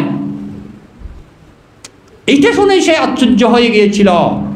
তখন কুজুত্তরাকে বলল, তাইলে সেই ধর্ম আমাদেরকে একটু শ্রবণ করাও। একেবারে শ্রবণ করার জন্য উতলা হয়ে গেল। তখন কুজুত্তরা বলল, তাইলে, কারণ সে যেহেতু দাসী, রানী তো উঁচু আসনে বসে, দাসীরা তো নিচু আসনে বসে। সে বলল, আমি যদি ধর্মদেশনা শ্রবণ করাতে চাই তাইলে আমাকে উঁচু আসনে, ধর্ম আসনে বসাতে হবে। রানীকে বলল, নাইলে আমি সেই দেশনা, সেই ধর্ম দিতে পারবো না, বলতে পারবো না। তখন রানীকে একটা উচ্চ আসনে বসিয়ে, ওরা যেই আসনে বসাচ্ছে সেই থেকে উঁচু আসনে বসিয়ে, কাকে? কুজুত্তরাকে, দাসীকে বসানোর পর তাহলে রানীসহ আরও 499 জন দাসী সবাই বসেছিল এবং কুজুত্তরা থেকে তারা এই বুদ্ধ, কারণ যেহেতু সে পটিসম্বিদা লাগি, তার এগুলো অটোভাবে চলে এসেছে। সে এমনভাবে সেদিন ধর্মদেশনা করেছিল রাজবাড়িতে। এই কুজুত্তরা থেকে শুনে এই শ্যামাবতী সহ 500 দাসী তারা সবাই শ্রোতাপত্তি ফল লাভ করেছিল শ্রবণ করতে করতে। এই কথাটা বাঁধতে আমাদের শ্রদ্ধেয় সত্যপাল বাঁধতে কিন্তু ত্রিপিটক পাঠের সময় বলেছিল। আপনারা ভুলে গেছেন যে? মনে আছে? এখন মনে পড়তেছে নাকি?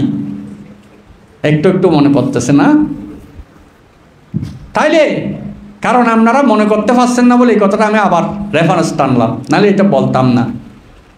এই কুজুত্তরা, এরা সবাই যখন শ্রোতাপত্তি ফল লাভ করেছিল, তো তখন এইটা নিয়ে বুদ্ধের সময় ভিক্ষু সংঘের মধ্যে একটা প্রশ্ন এসেছিল, মানে কুজুত্তরা ভগবান এমন কি করেছিল যেটা সে তার ধর্মদেশনা আসলে 500 জন মার্গফল লাভ করতে পারে, বা কী বা কর্ম করেছিল সে যে আজকে কৃতদাসী কুলে জন্ম নিল। কি কর্মের প্রভাবে কুজোত্তরা মার্গফল বা প্রতিসম্বিদা সহ মার্গফল লাভ করল, আবার কি বা কর্মের প্রভাবে সে গুজ হলো? তিনটা প্রশ্ন এখানে না? কি কর্মের প্রভাবে সে গুজ হয়েছিল, কি কর্মের প্রভাবে সে কৃতদাসী হয়েছিল, আর কি কর্মের প্রভাবে সে আজকে প্রতিসম্বিদা সহ মার্গফলে প্রতিষ্ঠিত। এখানে তিনটা না? তাহলে এই তিনটা কর্মের একসাথেও যে আমি বলেছি অনেকগুলো কর্ম একসাথে আমাদের ফল দেয়, এই দেখুন। তাইলে এই বিষয়গুলো বলতে গিয়ে বুদ্ধ বলেছিল এই যে কেন প্রথমে কৃতদাসী হয়েছিল। এক সময় দেখুন, এক বুদ্ধের সময়কালে এই কুজোত্তরা ছিল, সে এক শ্রেষ্ঠীর মেয়ে, তার একজন বান্ধবী ছিল। তখন জগতে সম্যক সম্বুদ্ধ উৎপন্ন হয়েছিল। সেই সম্যক সম্বুদ্ধের একজন ভিক্ষুণী, সেই ভিক্ষুণী ছিল অরহৎ, কিন্তু কুজোত্তরার বান্ধবী ছিল, গৃহী জীবনের বান্ধবী ছিল। ওই অরহৎ ভিক্ষুণী কুজোত্তরার গৃহী জীবনের বান্ধবী ছিল। তখনকার সময় একদিন ওই অরহৎ ভিক্ষুণী রাজবাড়িতে এসেছিল তার অতীতের বান্ধবীকে একটু ধর্মদান দেব চেতনায়, কারণ সে অরহৎ, তার বান্ধবীকেও এই ধর্ম দান করবে এই চেতনা নিয়ে। কিন্তু দুর্ভাগ্যের বিষয়, ধর্মদান তো দূরে থাক, এই আসার পর সে ওই বান্ধবী সুলভ, তাকে ভিক্ষুণী সুলভ আচরণ না করে সেই সময় কুজোত্তরা সে শ্বাসগোষ করছিল। তো শ্বাসগোষ করার কালে যখন এই অরহৎ ভিক্ষুণী, যেহেতু ওর গৃহী জীবনের বান্ধবী, তো বান্ধবী হিসাবে সম্বোধন করে, সে বলেছিল মানে এই আমার ইয়াটা ওই মানে চিরুনিটা ওখান থেকে দেতো একটু আমাকে। ওই বান্ধবীকে যেভাবে আমরা বলি, আর একজন বন্ধুকে বা বান্ধবীকে যেভাবে সম্বোধন করি, এইভাবে সে আদেশ করেছিল। কাকে? ওই অরহৎ ভিক্ষুণীকে। এই আদেশ করার পর ভিক্ষুণী চিন্তা করল, কারণ সে প্রতিসম্বিদা লাভী অরহৎ মার্গ সর্বাভিজ্ঞ ছিল। তখন সে চিন্তা করল, আমি যদি এখন না দিই, তার মনের মধ্যে আমার প্রতি ক্রোধচিত্ত উৎপন্ন হবে, ক্রোধচিত্ত উৎপন্ন হলে সে নরকে যাবে। আর আমি যদি দিই তাহলে সে দাসী হবে। ওই যে অরহৎ ভিক্ষুণীকে কাজ করানোর জন্য আদেশ করেছে, এই কর্মফলে দাসী হবে। তখন ভিক্ষুণী চিন্তা করলো, আমি না দিলে তোর ভাই নরকে যাবে, নরকে যাওয়ার চেয়ে দাসী হওয়া অনেক ভালো। এই চিন্তা করে ওই অরহৎ ভিক্ষুণী তখন চিরুনিটা এই কুজোত্তরাকে, সে জন্মে সে শ্রেষ্ঠী কন্যা ছিল, তাকে দিয়েছিল। তো আর এখানে ধর্ম দেশনা করা হয়নি। এই কিছুক্ষণ বসে চলে গেলেন কে? ভিক্ষুণী। কারণ কুশল করতে এসে আরো একটা কুশল সৃষ্টি হয়ে গেছে তখন। আর এই বন্ধুসুলভ আচরণ করে আরো অনেক পাপ করে ফেলতে পারে, যে কারণে অরহৎ ভিক্ষুণী চলে গিয়েছিল। তাহলে এই কর্মের ফলে ওই যে জন্মে জন্মে প্রতি জন্মে সে কৃতদাস কুলে জন্মেন।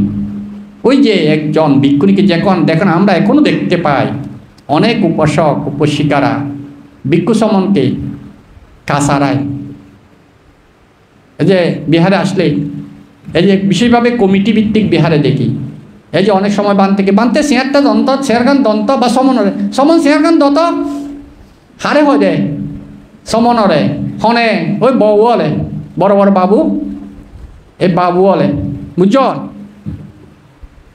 যারা বাবুল আছে আর সমাজের নেতৃত্ব দেয়, এই বাবু হলে অনেক সময় ভিক্ষু সমনের হয় সমন শেয়ারগান দত এরকম খাসারায় বিভিন্ন।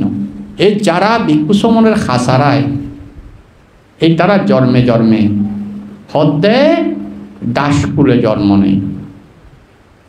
তারা ওই মানুষের খাসগরি কম পড়ে, সবসময় মানুষই তারা খাসারায় দেরি, এরকম কর্ম প্রভাবে এরকম কুলে জন্ম নেবে। এই কুজাদাসীও এই কারণে আচ্ছা এই কারণে দাসী হইতো দে এই উগ্র কর্ম। দ্বিতীয় দিন আরেক জন্মর কথা, এই জন্ম উগ্র পাচ্ছিক্য বুদ্ধ একদিন পিণ্ডিচারণ দাসী হনে পাচ্ছিক্য বুদ্ধ এই পিণ্ডিচারণ যাতে আসছে এই হরে ওই কুজা দাসির গরত তখন এই কি করছে কিছু সোয়াই তরি তরকারি পাচ্ছে কবুতরে পিণ্ডি চারণত দান দি বন্দনা করে প্রার্থনা করছে রে এই যে পাচ্ছে কবুতর যে জ্ঞান লাভ করছি সে সেই জ্ঞানের অধিকারী হতে পারি এই প্রার্থনা করছে দান দিয়া তাহলে যে অরহতের পাচ্ছিক্য বুদ্ধ মানিত অরহত জ্ঞান বুদ্ধ মানিত অরহত জ্ঞান তার মানে সেই জ্ঞান লাভ করতে পারে চারিয়ার্য সত্য জ্ঞান তাহলে এই কর্মের ফলে এই পটিসম্বিদা সহ অরহত হয়ে যায় ওই যে হারে পাচ্ছিক্য উত্তরে ফিন্ডি চারণ দান দিয়ে প্রার্থনা করছে দেখি যে বুদ্ধ যে জ্ঞান লাভ করছে এই সেই জ্ঞান চারিয়ার্য সত্য জ্ঞান লাভ করতে পারি জেনেলি সেই জ্ঞান লাভ করতে পারি এই কর্মের ফলে আর গুজো কিনলে ওই আসলে ফাঁসক্য বিদ্যা এই বুদ্ধই আসল দি গুজর তো ও কী করছে স্বয়ং দিয়ে বটে কিন্তু আরেকবার হতাফার সঙ্গে ওই এবার বান্ধবীরে গল্প করতো যায় হতে হয়তো আজিয়া ফিন্ডি চান করতো ফাঁসক্য বুদ্ধ সেটাই এন্ডিকে গুজো মানে ওই গুজো এন্ডিকে ফাঁসক্য বুদ্ধ গুজো আছে ওই অভিনয় করে দেখাই ঠাট্টা করিয়া নারী ঠাট্টা করি অভিনয় করে আর অনেক কিছু ন দেখাই না এই ফাঁসক্য বুদ্ধ যে গুজো আছিল এই যেন অভিনয় করে দেখাই দে আরেকজনরে দুষ্টামি করি পারলে একটা চিত্তই বা আরেক চিত্তই নকি কই এই কারণে সে জন্মে জন্মে গুজয় আর ওই যে অরহত বিক্ষুণীরা হাসারাই এহতলায় জন্মে জন্মে দাসী হয় আবার ফাঁসক্য বুদ্ধর যে দান দি প্রার্থনা করছি সেই জ্ঞান লাই এহতল্লাই বুদ্ধ সাক্ষাৎ পাই আবার সেই জ্ঞানের অধিকারী হই এইবার বুদ্ধ হনে ভিক্ষু সংঘরা প্রশ্ন করছে দে কেনে মানিবে কিনলে গুজই কিনলে দাসী হই এবং আবার কেনে এরকম প্রতিসম্বিতে সহ সর্ববিজ্ঞা সহ যার জ্ঞান লাভর ক্ষমতা আছে ইবে হাই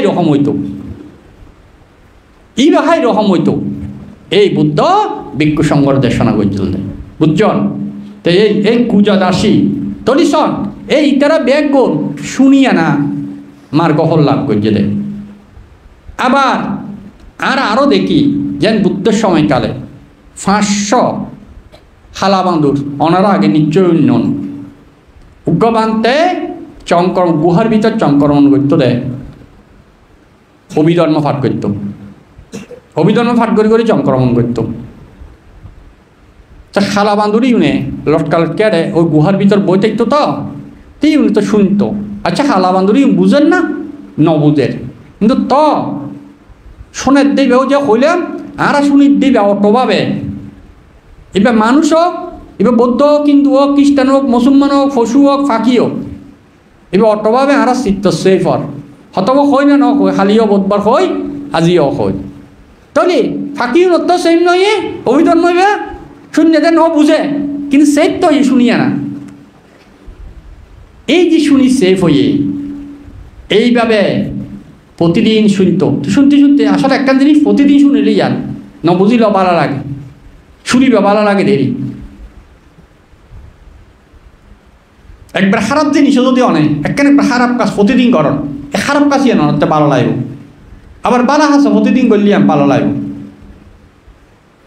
তারা বুদ্ধ হতে তাত্রা অভিনন্দিনী বারবার যে জিনিসের আমরা অভিনন্দন করি অনুমোদন করি যে সাথী পাট্টা নয় মানে তৃষ্ণা কি জিয়ান আমরা বারবার অভিনন্দন করি বারবার অনুমোদন করি ইয়ে নেই তৃষ্ণা ইয়ে নেই আর পুনর্জন্মর হারণ হয় তাহলে বারবার অভিনন্দন করি তাহলে আরা ভালো হাজরে বারবার অভিনন্দন করলি বারবার শ্রবণ করলি বারবার আরা যদি এই যে হলে এক মুঠ আমি দান দিই তাহলে বারবার যদি আইবে বারবারত দেয় আমি একঙ্গে 10 মন দিলাম কিন্তু আরেকজন দিন নভারের এবার যদি এক মুঠ প্রত্যেকদিন রাখে দেয় এইবার যদি 1 কেজিও করে 1 কেজি করতে পারত তো 1 কেজি বানাইতি এবার তো 20 বার বা 30 বার রাখাম পড়ছে 30 বার চিত্ত উৎপন্ন হয়ে এবার দানচিত্ত 30 বার উৎপন্ন হয়ে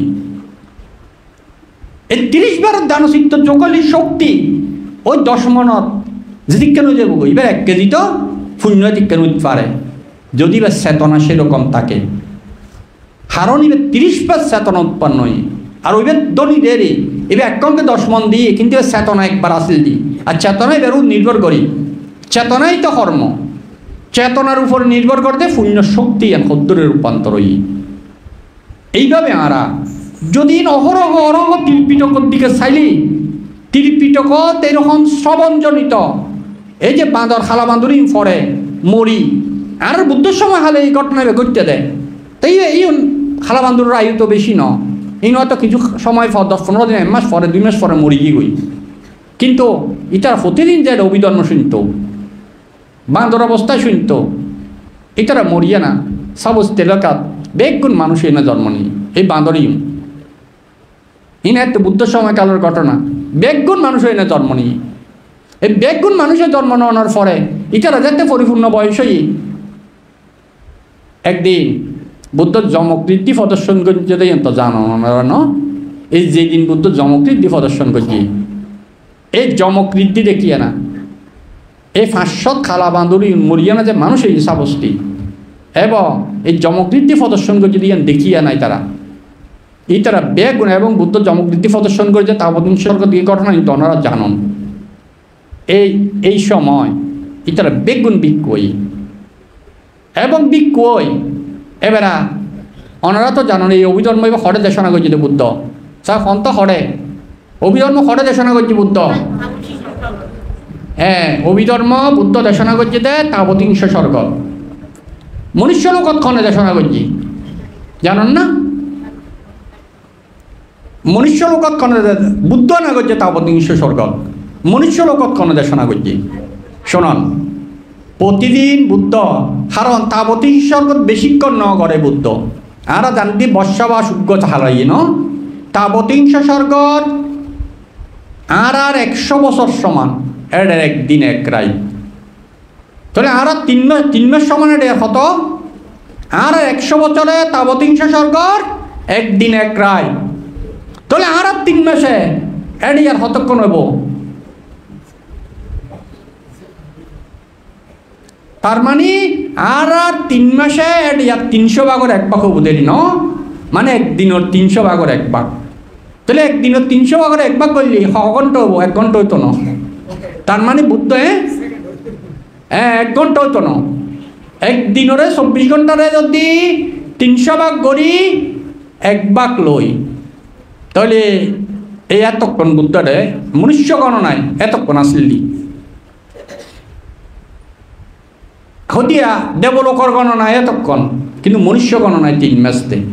তো বুদ্ধ যেতে এই দেবলোকর মধ্যে দেশনাই করে, কিন্তু বুদ্ধ যেহেতু মানুষ, বুদ্ধ কি করতো দেশনা অনস্টপ করছে, ওইটার হলে তো 1 সেকেন্ড বা যে সময় আসে এই সময় একদিন নয়, কিন্তু বুদ্ধ মানুষ হিসেবে বুদ্ধর তো কুদা লাগিব, যে হারণে বুদ্ধ উগ্র অধিষ্ঠান করি উগ্র প্রতিরূপ বানাই দিই ইবে দেশনা করে, কিন্তু তারা বুঝিন না পারে দেবতা হলে দেশনা চলে, কিন্তু বুদ্ধ ফিন্দি সান করতো আজ তুই কুরু রাজ্যের মধ্যে। আর এদিকে সারিপুত্র বানতে ঋদ্ধিদি হরে অনমতত্তরত যায় বুদ্ধল্লাই দন্তকাষ্ট ইয়া করি কালেকশন করি এবং অনমতত্তর দত্তুন সাকিয়া না পানি লই জম্বুবিক্ষর নিচে বুদ্ধল্লাই আসন দি বুদ্ধ ফিন্দি সারণ করি কুরু রাজ্যর তুন, এর মধ্যে বুদ্ধরে স্বয়ং খাবাইতো হনে সারিপুত্র বানতে স্বয়ং খাবানোর পরে বুদ্ধের সংক্ষেপে এই আজির দিনত জিয়ান দেশনা করছে ধরন বা মনুষ্য লোক হয় এই দেশনা ইয়ান অতি সংক্ষেপে সারিপুত্র বান্তরে কদিত। আর সারিপুত্র বান্তের উগ্র গুণ আছিল দি, কারণ সারিপুত্র বান্তে প্রজ্ঞা শ্রেষ্ঠ, মগ্লায়ন বান্তে ঋদ্ধি শ্রেষ্ঠ, মহাকাশ্যপ বান্তে দূতাঙ্গ শ্রেষ্ঠ, উপলি বান্তে বিনয়ে শ্রেষ্ঠ, অনুরুদ্ধ বান্তে দিব্যচক্ষু শ্রেষ্ঠ, তাহলে যেহেতু প্রজ্ঞা শ্রেষ্ঠ সারিপুত্র বান্তি বেনে নমত বুদ্ধর অল্প হতারে এই অভিধর্মর অল্প হতারে সারিপুত্র বান্তে বিস্তারিত ব্যাখ্যা করে হইতে পারত। তো বুদ্ধ সংক্ষেপে এই সময় খাইয়ে না জম্বুবিক্ষর নিচে বই অতি সংক্ষেপে হাজি হাজি দেশনা করছি সারিপুত্র বান্তরে হইতো। আর সারিপুত্র বান্তে বেড়া ই তুমি বুদ্ধরে বন্দনা করে বিদায় লই ও মনুষ্য লোকতায় যেত কই বুদ্ধ আবার তাবতীংশ যাই ওই প্রতিমুখীদের দেশনা চলে এটা বন্ধ নাই, বুদ্ধ আবার বুদ্ধ নিজে দেশনা জানে শুরু করে।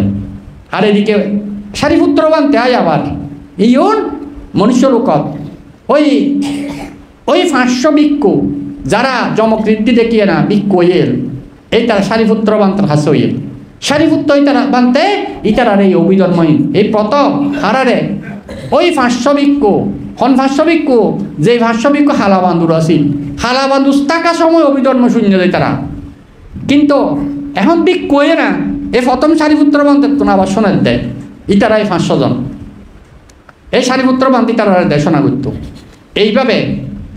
এইভাবে প্রতিদিন চলতি এই এক সময় এই 500 জন বিক্ষয়ন বুদ্ধ তাবদিংশ স্বর্গত থাকাকালীন সময়ে তো একসাথে চল ওদিকে বুদ্ধ তাবদিংশ স্বর্গত করে এদিকে সারিপুত্র বান্তে মনুষ্য লোকত করে এই বুদ্ধর এই অভিধর্ময়ন এই সেই সময় বর্ষাবাস চলে কারণ বর্ষাবাসের সময় তো আসলে এক বর্ষাটা হারাই দিল না এই সময় এই 500 ভিক্ষু এই অভিধর্ম শ্রবণ করতে 500 ভিক্ষু বেগুন রহত ফল লাভ করছিল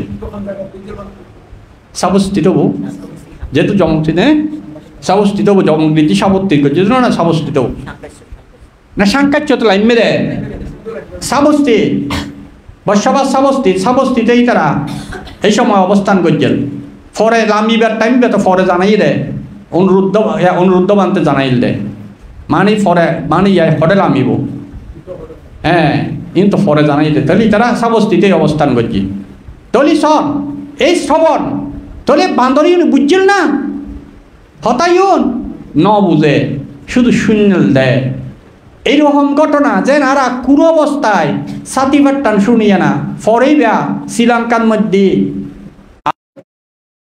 এই উগ্রবান্তে সাতিবাট্টান করতো একটু নুনিয়ে না ফরে মনুষ্য লোকত এই রাজকন্য ফরে যায় আবার ধ্যান লাভ করিয়ে না ব্রহ্মলোকত গিয়ে ব্রহ্মলোকত তো ছুটোয় আর গৌতম বুদ্ধের সময় খেলে আবার শুকুর শুকুর ফুতিকা ফরে 14 জন্ম শ্রীলঙ্কার মধ্যে মানুষ হিসাবে জন্ম নিয়ে এই 14 জন্মের মধ্যে 14 জন্ম এই ব্যক্তি একটা মন্ত্রীর বউ এনে জন্ম নিয়ে শ্রীলঙ্কার 14 জন্ম শ্রীলঙ্কার মানুষ এনে জন্ম নিয়ে মন্ত্রীর বউ যাতে জন্ম নিয়ে একদিন দুয়া অরহত বানতে ফিন্ডি চান করতে আসছে হরহত ওই মন্ত্রীরও বাড়ি এই ফিন্ডি চান করতে আসছে স্বয়ং দিত বাড়ি দেখুন মন্ত্রীর বউয়ে স্বয়ং দিয়ে না যাতে যার গই তখন উগ্র অরহত হানি তার দিব্য চক্ষু দাঁড়িয়ে আসি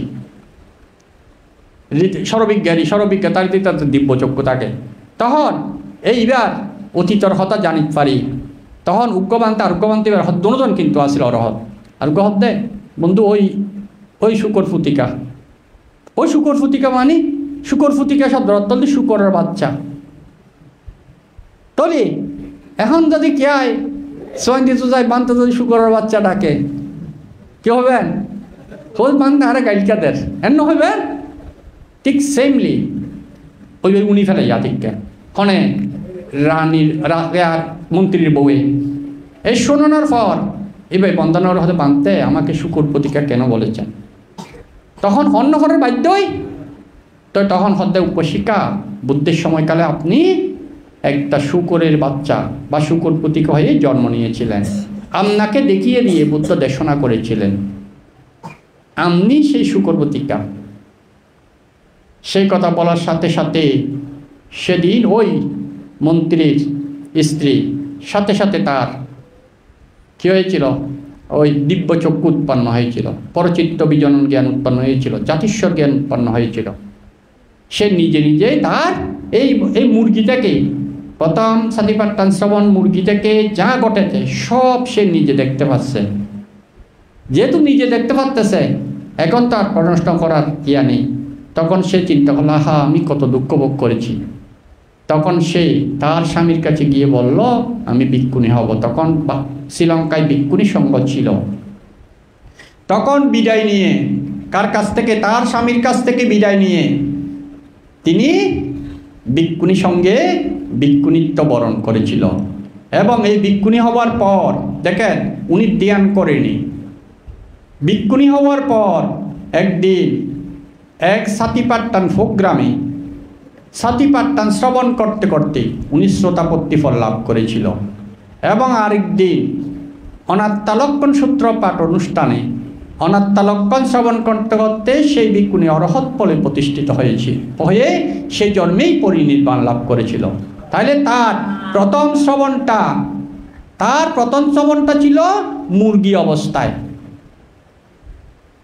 এই মুরগি অবস্থা থেকে তার পুণ্যের বীজটা সৃষ্টি হয়েছিল, সেটার পরিপক্কতা হয়েছিল এই রানীর এই মন্ত্রীর স্ত্রী জন্মে। বুঝতে পেরেছেন? তাইলে এই যে শ্রবণকালী এরকম অহরহ ঘটনা যদি আমি উপমা দিতে যাই, আজকে সারা রাতিও শেষ হবে না। অহরহ ঘটনা ত্রিপিটকে শুধু শ্রবণ করতে করতে মার্গফল লাভ হয়েছে বা পরবর্তী জন্মে হয়েছে এরকম। এই যে আমরা সাপ দেখতে পাই, গরু দেখতে পাই, অজগর সর্প হয়েছে, গরু হয়েছে, অনেক অনেক আছে ঘটনা। জাতকের মধ্যে আছে, ত্রিপিটকের মধ্যে আছে, অনেক অনেক ঘটনা শ্রবণ করতে করতে। তো যারা বলে আমরা তো মানতে বুঝতে পারছি না, হ্যাঁ বোঝা যাবে। এই যে তাছাড়াও যেমন একবার আমার গুরুবান্তের কাছে, দেখুন আমার গুরুবান্তের কাছে যখন আমরা ছিলাম তখন আমাদের একজন সেবক, সে এসএসসি পরীক্ষা মাত্র দিয়েছিল ইয়া থেকে, ওই engineering college, Pahartali engineering college থেকে। আমি যখন পাহাড়তলি ছিলাম তো তখন সেই পরীক্ষার এসএসসি পরীক্ষার পর ওখানে পাহাড়তলিতে শ্রমণ হলো। তো সে খুব পণ্ডিত ছিল, এমনি ছোটোকাল থেকে এমনি ব্রেইনি ছিল, লেখাপড়ায় যেহেতু ইঞ্জিনিয়ারিং কলেজের ছাত্র তার এমনি হয়নি, সে ব্রেইনি ছিল। কিন্তু আমাদের ওখানে ওর বাবাও সেবা করতো, ও প্রায় সময় ওর বাবার সাথে যেত। পরীক্ষার পরে যখন শ্রমণ হলো তো সেই শ্রমণ ওই 10 দিনের জন্য নিজে নিজে অধিষ্ঠান করে ধ্যান করতেছে। তো 2-1 দিন করার পর আমার গুরুবান্তের কাছে গেল। তো আমার গুরুবান্তিকে বলতেছে, বান্তে আমি যতটুকু শুনেছি ধ্যান করলে জ্ঞান বাড়ে, আর বুদ্ধের ধর্ম যদি আচরণ করে সে নিজে নিজে জ্ঞানতে বাড়তেছে, সে নিজে নিজে জানতে পারবে। কই আমি তো আজকে 2 দিন থেকে ধ্যান করতেছি, আমার যে জ্ঞান বাড়তেছে আমি তো জানতে পারতেছি না। আপনারা কোনোদিন এই প্রশ্ন করেছেন বান্তেদেরকে? তাইলে দেখেন পণ্ডিতেরাই প্রশ্ন করতে পারে, সবাই পারে না। যেমন আমরা মিলিন্দ প্রশ্নের মধ্যে প্রশ্ন কে করেছিল? মিলিন্দ রাস। উত্তর কে দিয়েছিল? নাগসেন বান্তে না? প্রশ্ন কে করেছিল? মিলিন্দ রাজা প্রশ্ন করেছিল। বইয়ের নাম কি হয়েছিল? মিলিন্দ। কেন? নাগসেন উত্তর হতে পারত না? উত্তর দিয়েছিল তো নাগসেন বান্তে। বইয়ের নামটা নাগসেন উত্তর না হয়ে মিলিন্দ প্রশ্ন কেন হয়েছিল? দেখে যে প্রশ্ন করে সেই পণ্ডিত, যে উত্তর দেয় সে না।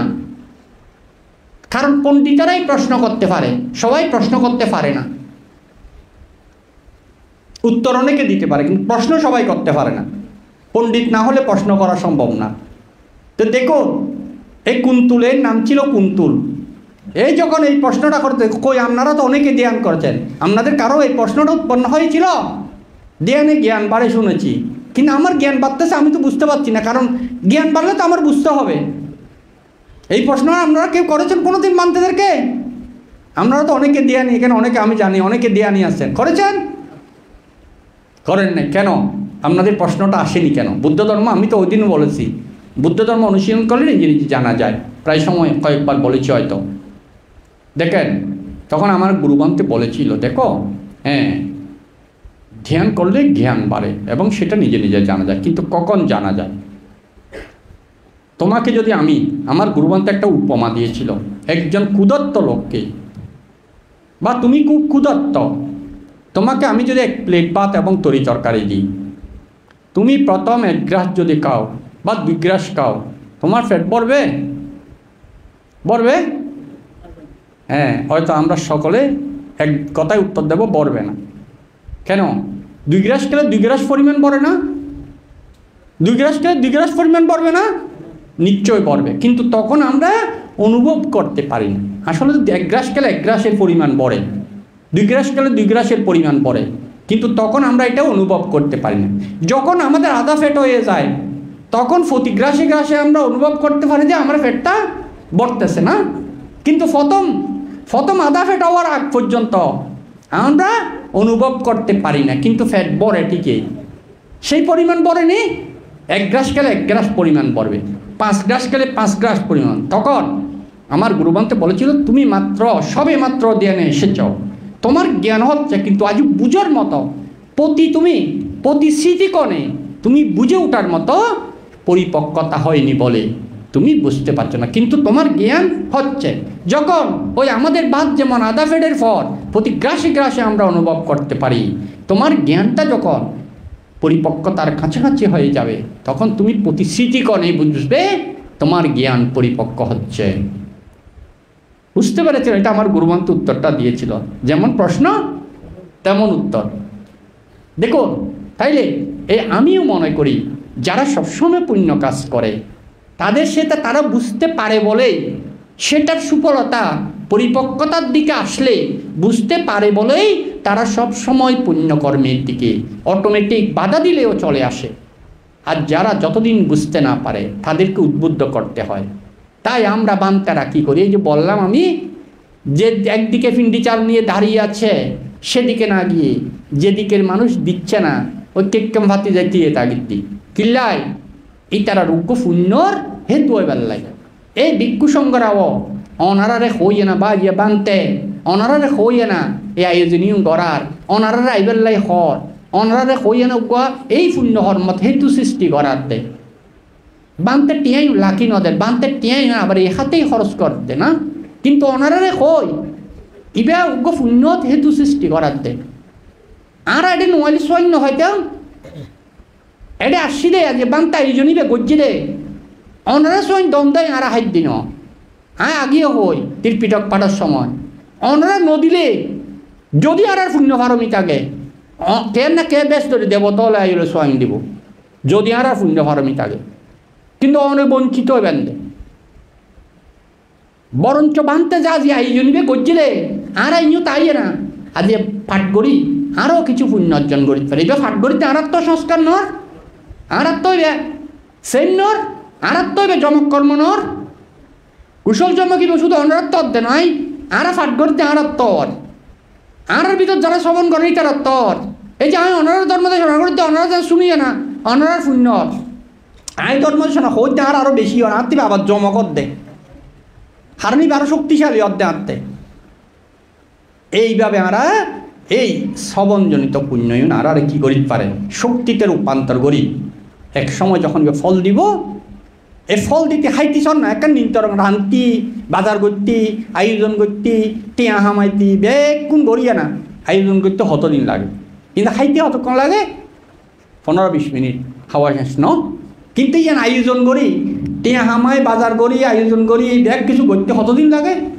এই আয়োজনত দেরি ওই অরহত বেলাই আয়োজন, কিন্তু অরহত হইতে বেশিক্ষণ না লাগে। এক শিক্ষকগণত অরহত হইতে পারে এক তুরিতগণত অরহত হইতে পারে, কিন্তু আয়োজনই পরিপক্কতা অতি সময় লাগে দেয়। এই বিভিন্ন পুণ্য কর্ম করতে করতে পরিপক্কতায় রূপান্তর দেয়। শ্রবণজনিত দানজনিত শিলজনিত ভাবনাজনিত বেগ পুণ্য একত্রই এনে যাতে শক্তিতে রূপান্তর হয়, তখন এক তুরিতগণের ভিতর মার্গফল বা অরহত যজ্ঞ পায়। জিনিসটা বুঝে গিয়ে না এইভাবে আমরা চেষ্টা করিবেন। কতটুকু বুঝাতে পারছে হইন্য করি ওনারা এইভাবে ওনার জীবন সুন্দর করি চেষ্টা করিবেন। এইভাবে করলি আর প্রত্যেকের কল্যাণ হব মঙ্গল হব। এবং বান্তের প্রতি আমি আবারও বন্দনা নিবেদন করি এবং বান্তে যে আয়োজন করছি এ হাতলায় আর সুযোগ লাভ করছি আনলে বান্তের প্রতি কৃতজ্ঞতা জানাই। বান্তের নিরূপ দীর্ঘ এই জীবন কামনা করি এবং ভিক্ষু সংঘ যারা পাঠ করে ইটারও যাতে কোনো নিরূপভাবে সুস্থভাবে এটা অবস্থান করি ওনারা এই অভিধর্ম পাঠ করি শ্রবণ করতে পারে ওনারাও সুস্থ জীবন লাভ করি পারেন লাভ করি যাতে প্রতিদিন শ্রবণ করি ওনারাও যে নির্বাণের হেতু উৎপন্ন করি পরিপক্কতা রূপান্তর করি পারেন এই কামনা করি এবং সংঘর প্রতি আবারও বন্দনা নিবেদন করি আন্তর্ম আলোচনায় পরিসমাপ্তি করি।